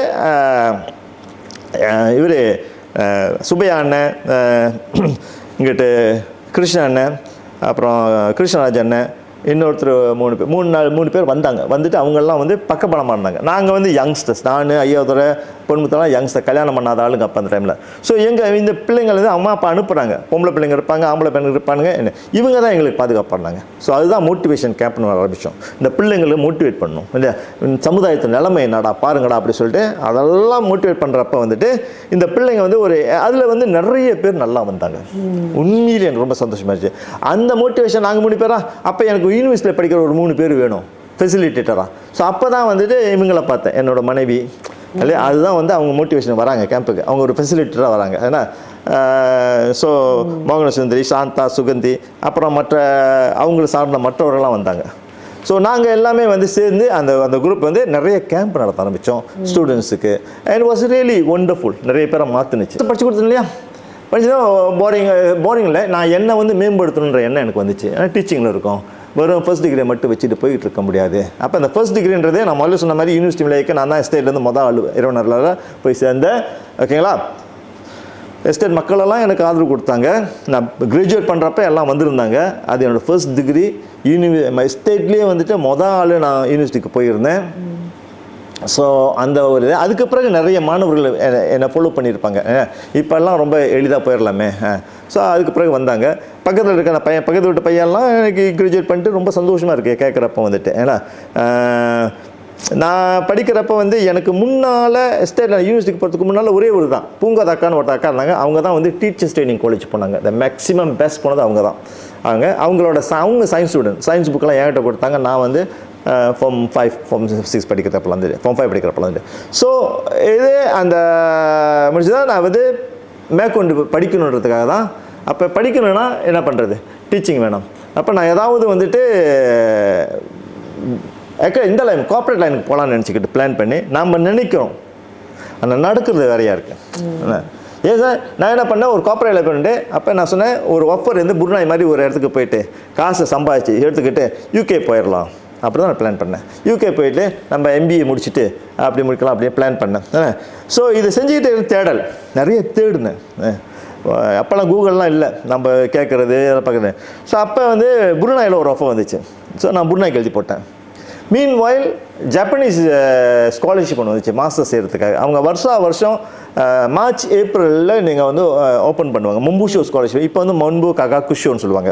ஸோ அந்த ஒரு இது விடாங்க. அப்போ அதை எழுதி போட்டேன். அப்போ வந்து எனக்கு வந்து உதவியாக இருந்தது வந்து நம்முடைய யூனிவர்சிட்டி மலேயாவில் அப்போ history professor associate professor doctor Rajendran. என்னோடய வாழ்க்கையில் என்னை வந்து ஒரு வழிப்படுத்தி ஒரு டைரெக்ஷன் கொடுத்தது டாக்டர் ராஜேந்திரன். அவருக்கு எப்போதும் நான் தலை வணங்குறேன் டாக்டர் ராஜேந்திரன். ஸோ அப்போ அவர் சொன்னார், நீ மொம்புஷோ ஸ்காலர்ஷிப் எழுதி போடாரினாரு. ஸோ அப்புறம் அவருக்கு நான் ரெக்கமெண்டேஷன் கொடுக்குறேன்னு அவர் சொன்னார், ஜேபிஏ ஸ்காலர்ஷிப் மட்டும் இது வந்து ஜேபிஏக்காரன் தான் வந்துட்டு சரி மும்புஷோ ஸ்காலர்ஷிப், ஆனால் ஃபார்ம்ஸ் எல்லாம் ஜேபிஏக்கு அனுப்பணும். ஜேபிஏ மட்டும் உன்னை இன்டர்வியூக்கு செலக்ட் பண்ணிட்டானுங்க, மேபி என்னோட ரெக்கமெண்டேஷன் கேன் ஹெல்ப் யூ அரி அப்படின்னாரு. ஏன்னா நல்ல வேலையாக இரவு நல்ல ஜேபிஏல தான் எனக்கு இன்டர்வியூ கூப்பிட்டானுங்க. ஸோ நான் இன்டர்வியூக்கு போனேன். இன்டர்வியூக்கு போனதும் அஃப்கோர்ஸ் என்னை செலக்ட் பண்ணாங்க. ஆனால் இந்த டைமில் வந்து நான் வந்து இதில் இருக்கேன், எங்கே புருனாயில் இருக்கேன். புருனாய் எனக்கு கூப்பிட்டானுங்க. ஸோ புருனாயில் போயிட்டு நான் படித்து கொடுக்குறப்ப கடைசியில் பார்த்தேன், அங்கே ஒரு 8 மாதம் இருந்தேன் புருனாயில் டீச் பண்ணிக்கிருந்தேன் செகண்டரி ஸ்கூலில் அங்கே உள்ளது. ஸோ அப்போ நான் பார்த்தேன், சரி நான் வந்து என்னோடய நோக்கம் வந்துட்டு வெளியூரில் போயிட்டு படிச்சுட்டு செகண்ட் டிகிரி தேர்ட் இருந்தேன். ஸோ அப்போ இப்போ வந்து இங்கே மும்புஷோ ஸ்காலர்ஷிப் எனக்கு கிடச்சிருச்சு மாஸ்டர் செய்கிறதுக்கு. அப்போ நான் என்ன பண்ணேன், சரிட்டு அந்த கான்ட்ராக்டை பிரேக் பண்ணிவிட்டு நான் நேராக இங்கே வந்தேன். ஜப்பானுக்கு போனேன். ஜப்பான் போய்ட்டு ஐ டிட் மை மாஸ்டர்ஸ் என்ன ஸ்காலர்ஷிப் முடித்தேன். மாஸ்டர்ஸ் முடிச்சுட்டு இரவு நாளில் ப்ரொஃபஸர் சொன்னார், நீ பிஹெச்டி கண்டினியூ பண்ணுறா, இல்லை எங்கள் அம்மா அப்பாலாம் காத்துக்கிட்டு இருக்காங்க, ஐ வில் கோ டு அம்மா அப்பா போய் பார்க்க போகிறேன். பட் என்னன்னா நான் மலேசியா இது ஜப்பானில் இருக்கிற இப்போ ஜப்பானில் வந்து கன்சாய் ரீஜனோட மலேசியன் ஸ்டூடெண்ட் அசோசியேஷன் பிரசிடென்ட் இருந்தேன் இல்லை. அப்போ அந்த மலேசியா ஸ்டூடெண்ட் இருக்கிறப்ப honorary consulate general for Malaysia in Japan in Osaka தான் ஸ்ரீ மசுஷிதா. அப்போ தான் ஸ்ரீ மசுஷிதாவோட கான்டாக்ட் எனக்கு வந்துச்சு. அப்போ இந்த டைமில் வந்ததுமே அப்புறம் நான் டிகிரியை முடிக்கிறப்ப வந்து அங்கேருந்து கால் பண்ணாங்க, அதை நான் வந்து உங்களுக்கு ஜாப் ஆஃபர் பண்ணுற மாதிரியே அப்படின்னு சொல்லிட்டு. ஸோ அப்போ தான் வந்து நான் அந்த ஒரு கட்டத்தில் தான் வந்து நான் என்ன பண்ணேன், மாஸ்டர் அங்கே நிப்பாட்டிட்டு நேராக இங்கே வந்தேன். மசுஷிதா வேலை செஞ்சேன் மொதல் வருஷம், மெல்கமில் வந்துட்டு மொதல் வருஷம் வேலை செஞ்சேன். சம்மாராவ் இரவு நாளில் ஐ காட் த ஜாப். அப்போ தான் வந்து கல்யாணம் பண்ணி மனைவி அங்கே கூப்பிட்டு போயிருந்தேன். அப்புறம் குழந்தை பிறந்தாங்க, குழந்தையும் கூப்பிட்டு வந்துட்டேன் இல்லை. வந்து குழந்தை இருக்காங்க, அம்மா அப்பா இருக்காங்க. நான் ஜப்பனீஸ் கம்பெனி வேலை செய்கிறேன். ஜப்பனீஸ் கம்பெனி வேலை உங்களுக்கு தெரியும், காலையில் போனால் ராத்திரி ஆகும். லைஃப் அப்படி ஒன்று. எங்கள் அம்மா அப்பா நான் ஒரு நோக்கம் வந்து அம்மா அப்பா அடிக்கடி சீக்க வருவாங்க, அவங்கள கூப்பிட்டு போய்ட்டு ஹாஸ்பிட்டல் போன டைம் இல்லை. ஸோ அப்போ நான் என்ன பண்ணேன், வேறு வழி இல்லைன்னு சொல்லிட்டு அந்த ஜாப்பை நான் ஸ்டாப் பண்ணேன். இது என்னுடைய மெல்காமில் நான் வேலை செஞ்சேன், சீனியர் எக்ஸிக்யூட்டிவாக இருந்தேன் ப்ரொடக்ஷனில். அதை ஸ்டாப் பண்ணிவிட்டு நான் இன்டி காலேஜுக்கு இப்போ இன்டி யூனிவர்சிட்டி அங்கே போய் படித்து கொடுக்க போனேன். ஒரு இன்டர்வியூக்கு போனேன். நல்ல சேலரியோடு நல்ல ஜம்ப்பு. தென் தே செலக்டட் மீ. அங்கே படிச்சுக்கிட்டு இருக்கிறப்ப தான் நான் யோசித்தேன், மெய்பி இது டீச்சிங் லைனில் வந்துட்டோம், நம்ம இப்படியே போய்கிட்டு இருக்க முடியாது சொல்லிட்டு பிஹெச்டி செய்யணும்னு சொல்லிட்டு Japanese society for promotion of science சொல்லிட்டு அவங்களை எழுதி போட்டேன். They offer me a job. Then dissertation programme 5 வருஷம் செஞ்சேன். இப்படி தான் என் கரியர் வந்துட்டு அந்த டீச்சிங்லேயே வந்துச்சு. ஸோ அங்கே போனப்போ இன்டி யூனிவர்சிட்டி முடிச்சதுக்கப்புறம் யூனிவர்சிட்டி மாறாக எழுதி போட்டேன். Because I need the holiday. எனக்கு டைம் வேணும். இங்கே 2 செமஸ்டர், அது 3 செமஸ்டர் இந்தியில். இங்கே 2 செமஸ்டர் தான். இடையில ஒரு செமஸ்டர் பிரேக் இருக்கும், நல்லா படிக்கலாம் அப்படி சொல்லிட்டு எக்ஸாக்ட்லி அதை செஞ்சேன். நல்லா கரெக்டாக அது என்னை பிஹெச்டி முடித்தேன். பிஹெச்டி முடித்ததும் நாட்டிங்ஹாம் யூனிவர்சிட்டியில் என்னை ஆஃபர் பண்ணாங்க. நாட்டிங்ஹாம் யூனிவர்சிட்டி போனேன். அதுக்கப்புறமேட்டுக்கு ஒரு 5 வருஷம் அங்கே இருந்தேன். Then I went to help university. So that's of my career. Because I was teaching mathematics, engineering mathematics, operation research, இந்த ஃபீல்டெலாம் படிச்சு கொடுத்தேன். என் கேரியர் அப்படி தான் மூவ் பண்ணிச்சு. சரி டாக்டர் ஹரி, ஸோ ஒரு பெரிய ஜேர்னியை தாண்டி வந்திருக்கீங்க. ஸோ உங்கள் வாழ்க்கையை திரும்பி நீங்கள் பார்க்கும்போது உங்களுக்கு ரொம்ப திருப்தி கொடுத்த ஒரு விஷயம்னா அது என்னவா இருக்கும்? மிக்க மகிழ்ச்சி ரத்தீன். இல்லை உண்மையிலே இப்போ நான் திரும்பி பார்க்குறப்ப இவ்வளோ நம்ம கடந்து வந்திருக்கோம் அப்படின்ற மகிழ்ச்சி எனக்கு கொடுக்குது. அந்த கடந்த காலத்தில் வந்துட்டு தேடல் நிறைய செஞ்சேன். அந்த தேடல் மூலமாக எனக்கு கிடைத்த நல்லவை ரொம்ப. நான் முதல்ல சொன்ன மாதிரி நானாக திட்டம் போட்டு செய்ததை விட சில சமயங்களில் அதை செய்யணும்னு நினைப்பேன். எப்படி டாக்டர் எம்எஸ் உதயமூர்த்தி, உங்களுக்கு சொல்லியிருக்கணும், டாக்டர் எம்எஸ் உதயமூர்த்தி நாவல்கள், அந்த நூல்கள், கட்டுரைகள் இருக்கும் நிறைய. மோட்டிவேஷன் டாக், ஒரு கட்டத்தில் வந்து மோட்டிவேஷன் டாக் நிறைய நான் படிக்க ஆரம்பித்தேன். அது வந்து டாக்டர் எம்எஸ் உதயமூர்த்தியோட நீதான் தம்பி முதலமைச்சர், எண்ணங்கள், இப்படிலாம் நம்மளை எப்படி வாழ்க்கையில் அது ஷேப் பண்ணுன்னு சொல்லிட்டு doctor MS Udayamurthy one of the best மோட்டிவேட்டர்னு சொல்லுவேன். ஸோ அவருடைய புத்தகங்கள் படித்ததால் அந்த எப்போதும் என் எண்ணங்கள் போட்டுக்குவேன், இது நடக்கணும், இதை செய்யணும்னு சொல்லிட்டு அதுக்கான முயற்சி தேடுவேன், செய்வேன். அது எப்படியா இருந்தாலும் ஏதோ ஒரு வகையில் வந்துட்டு அது வந்து எனக்கு வந்து செஞ்சு கொடுத்துரும், இயற்கையாக அது செஞ்சு கொடுத்துரும். இப்போ உதாரணமாக சொல்லும்போது இப்போ முதல்ல சொன்ன மாதிரி நான் படிக்கணும்னு நினச்சதே ஒன்று, ஆனால் பின்னால் வந்துட்டு என்னோடய ரிசல்ட் இதெல்லாம் பண்ணி அப்பயும் தேடலை விடாமல் தொடர்ந்து செஞ்சேன். எப்படி நம்ம டிகிரியை முடிச்சுட்டு மாஸ்டர் அது அந்த அந்த என்னது சயின்ஸ் அண்ட் பண்டிகைக்கான் செஞ்சு ஒரு ஆசிரியர் இருந்து அதுக்கு பிறகு டீச்சிங்லேயே நுழைஞ்சி இல்லையா, இதெல்லாம் இருந்ததுனால வெளியூர் போக வேண்டிய சந்தர்ப்பம் கிடச்சி. அது இயற்கை எனக்கு அமைச்சு கொடுத்த ஒரு விஷயம். ஸோ அந்த வகையில் எனக்கு ரொம்ப அப்போ அந்த செய்யும் பொழுதே எனக்காக மட்டும் தேவை. எனக்கு வந்து ஒரு ஒன்று கிடைச்சதுமே அதை நானாக அனுபவிச்சுக்கணும்னு நினச்சது கிடையாது இறைவனால்.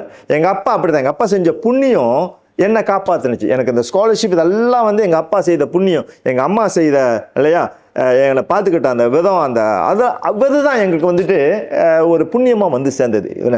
ஸோ அப்போ என்ன சொல்ல வரேன்னா, அந்த காலகட்டத்தில் என்ன சொல்லுவாங்க, ஏதாவது நம்ம செய்யணும் இல்லையா. எங்கள் அப்பா சொல்கிற மாதிரி, டேய் மனுஷன் கொடுக்குற கூலி எதிர்பார்க்காதரா, இறைவன் கொடுக்குற ரொம்ப பெருசுலானுவார். அப்போ ஏதாவது செய்யணும்னு நினைப்பேன். அப்படி நான் செய்தேன். இப்போ ஜப்பானுக்கு போனேன்னா, அப்போ அங்கே போயிட்டு நான் மொம்புஷோ ஸ்காலர்ஷிப்பில் வந்துட்டேன். அது வந்து அவ்வளோ எளிதாக யாருக்கு கிடைக்கிற விஷயம் இல்லை. ஸோ அப்போ ஏதாவது செய்யணும்னு சொல்லிட்டு நான் வந்து 1993 போனப்போ நான் ஒரு இந்தியன் தான். ஆனால் 1997 நான் மாஸ்டர் முடிச்சுட்டு வர்றப்ப ஒரு 6 நண்பர்கள் அங்கே வந்துட்டாங்க. இவங்களுக்கு எல்லாத்துக்கும் அது ஒரு வழி என்னால் அமைச்சு கொடுக்க முடியும். இவங்கெல்லாம் அந்த ஸ்காலர்ஷிப் ஜப்பானை ஒருத்தவங்க யுனெஸ்கோ ஸ்காலர்ஷிப் போனாங்க, வந்தாங்க. 2 பேர் என்ன சொல்கிறாங்க மொம்புஷோ ஸ்காலர்ஷிப் வந்தாங்க. இன்னும் 2 பேர் மற்ற ஸ்காலர்ஷிப் இருந்துச்சு, JSPS ஸ்காலர்ஷிப்பில் ஒருத்தவங்க வந்திருக்காங்க.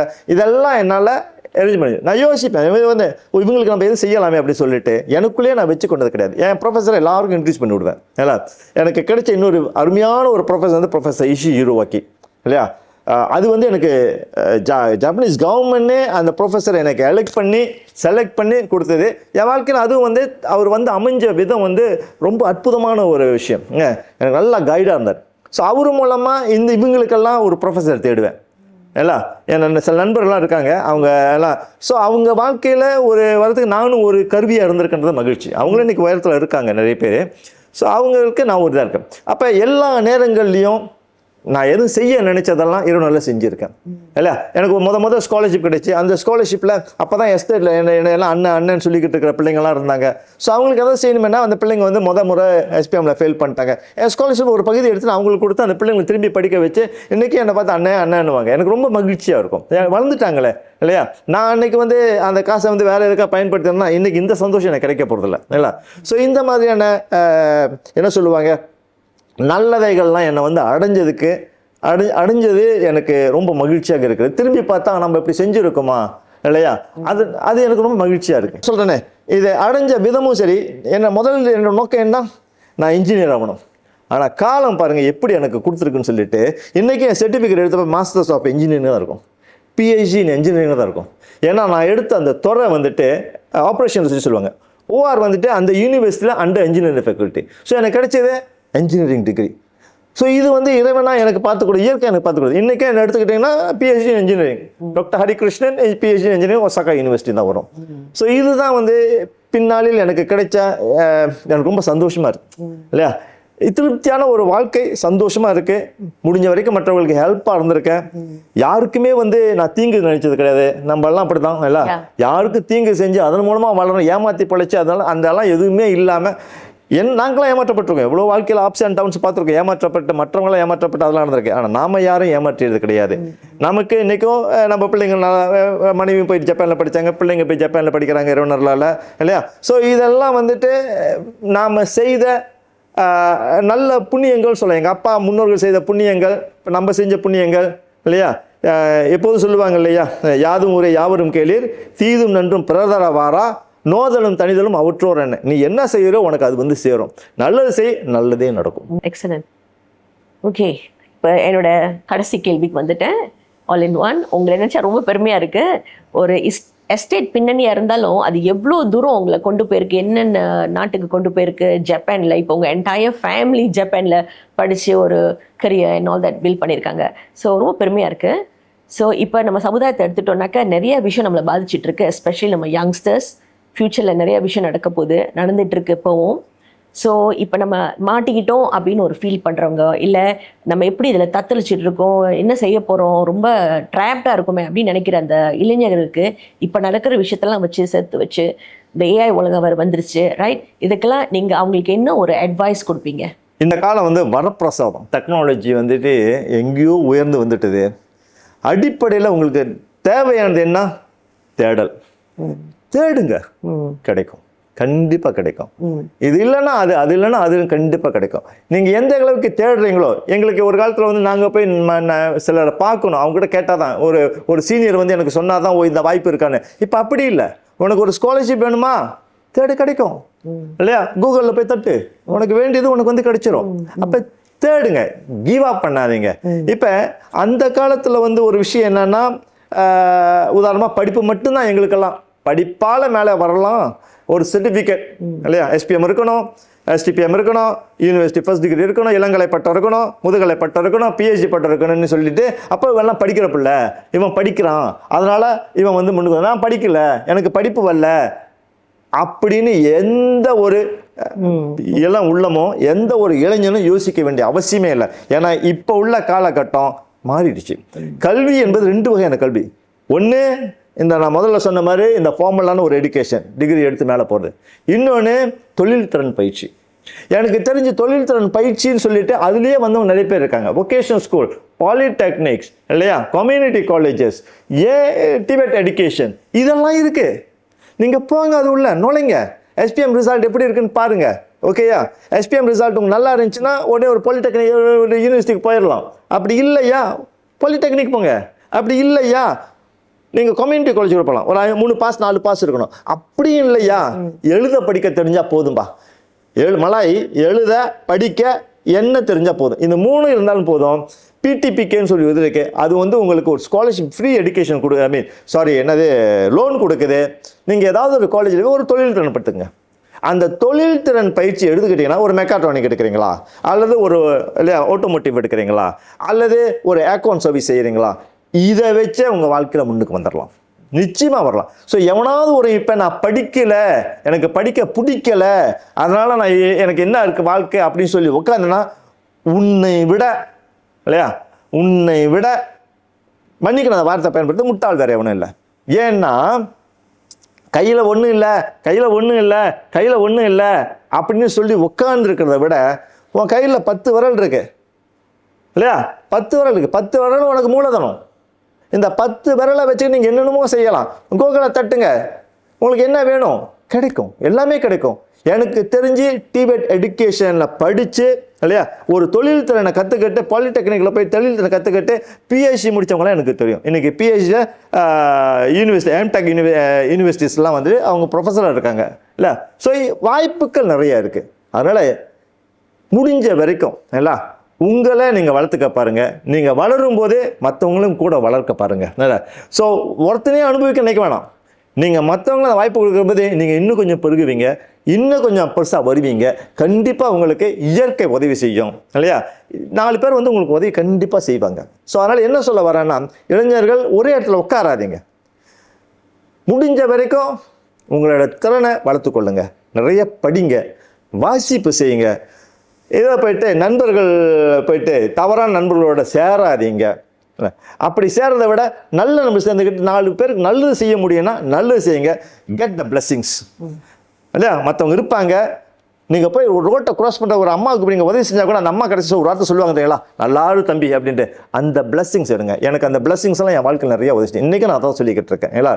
ஸோ அந்த பிளெஸிங்ஸ் முக்கியமாக பெற்றோரோட பிளெஸிங் உங்களுக்கு வேணும். அம்மா அப்பா பிளெஸிங் கண்டிப்பாக இருக்கணும். அம்மா அப்பாவை வந்துட்டு நீங்கள் அவங்களுக்கு வந்துட்டு என்ன சொல்லுவாங்க, மன நோகும்படின்னு செஞ்சிட்டிங்கன்னா நம்மளுக்கு வாழ்க்கை இல்லைப்பா இல்லையா. ஸோ அம்மா அப்பா மனம் கோணாதபடி நடந்துங்க, அது ரொம்ப முக்கியம் ஏன்னா. அதுக்கப்புறம் உங்கள் சுற்றி இருக்கிறவங்களாம் உங்களை நல்லதாக சொல்லணும். கேரக்டர் ரொம்ப முக்கியம். அகாடமியை விட கேரக்டர், நீ நல்லவன், நல்ல பையன், நல்லா இருக்கான் அப்படின்ற, நல்ல பொண்ணு அப்படின்றது தான் உங்கள் வாழ்க்கையில் இன்னும் கண்டிப்பாக உயர்த்தும். இயற்கை சொன்னா இல்லையா, இயற்கை நம்மளை வளர்க்குன்னு சொல்லிட்டு அது கண்டிப்பாக நம்மளை வளர்க்கும். நாம் அதுக்கு தயாராக இருக்கணும், நல்லவங்களாக இருக்கணும், நல்லதையே செய்யணும். கெட்டது நடந்தால் கூட கவலைப்படாதீங்க, அது இயற்கை உங்களுக்கு மாற்றி கொடுக்கும். நன்றி. உங்கள் டைம் எடுத்து நிறைய விஷயம் வந்து ஷேர் பண்ணியிருக்கீங்க இன்னைக்கு. கண்டிப்பாக இது மற்றவங்களுக்கும் போய் நல்ல விஷயமா அதை சேரும். நிறைய விஷயத்த என்னோட மைண்டையும் நீங்கள் சேஞ்ச் பண்ணியிருக்கீங்க. கண்டிப்பாக மற்றவங்க மைண்டை நீங்கள் கண்டிப்பாக சேஞ்ச் பண்ணுவீங்க பாசிட்டிவ் வேல. ஸோ உங்கள் டைமுக்கு ரொம்ப நன்றி. இந்த சேனலை பார்த்துக்கிட்டு இருக்கவங்க, இந்த திசை நிகழ்ச்சியை பார்த்துருக்கோங்க, continue like, share and subscribe. அடுத்த எபிசோடில் புது விஷயத்தோடு நான் திரும்ப வருவேன். நான் கலாவல்லி சேது, என்னுடன் ஹரிகிருஷ்ணன், டாக்டர் ஹரிகிருஷ்ணன் சொல்லுவாங்க. நன்றி, வணக்கம்.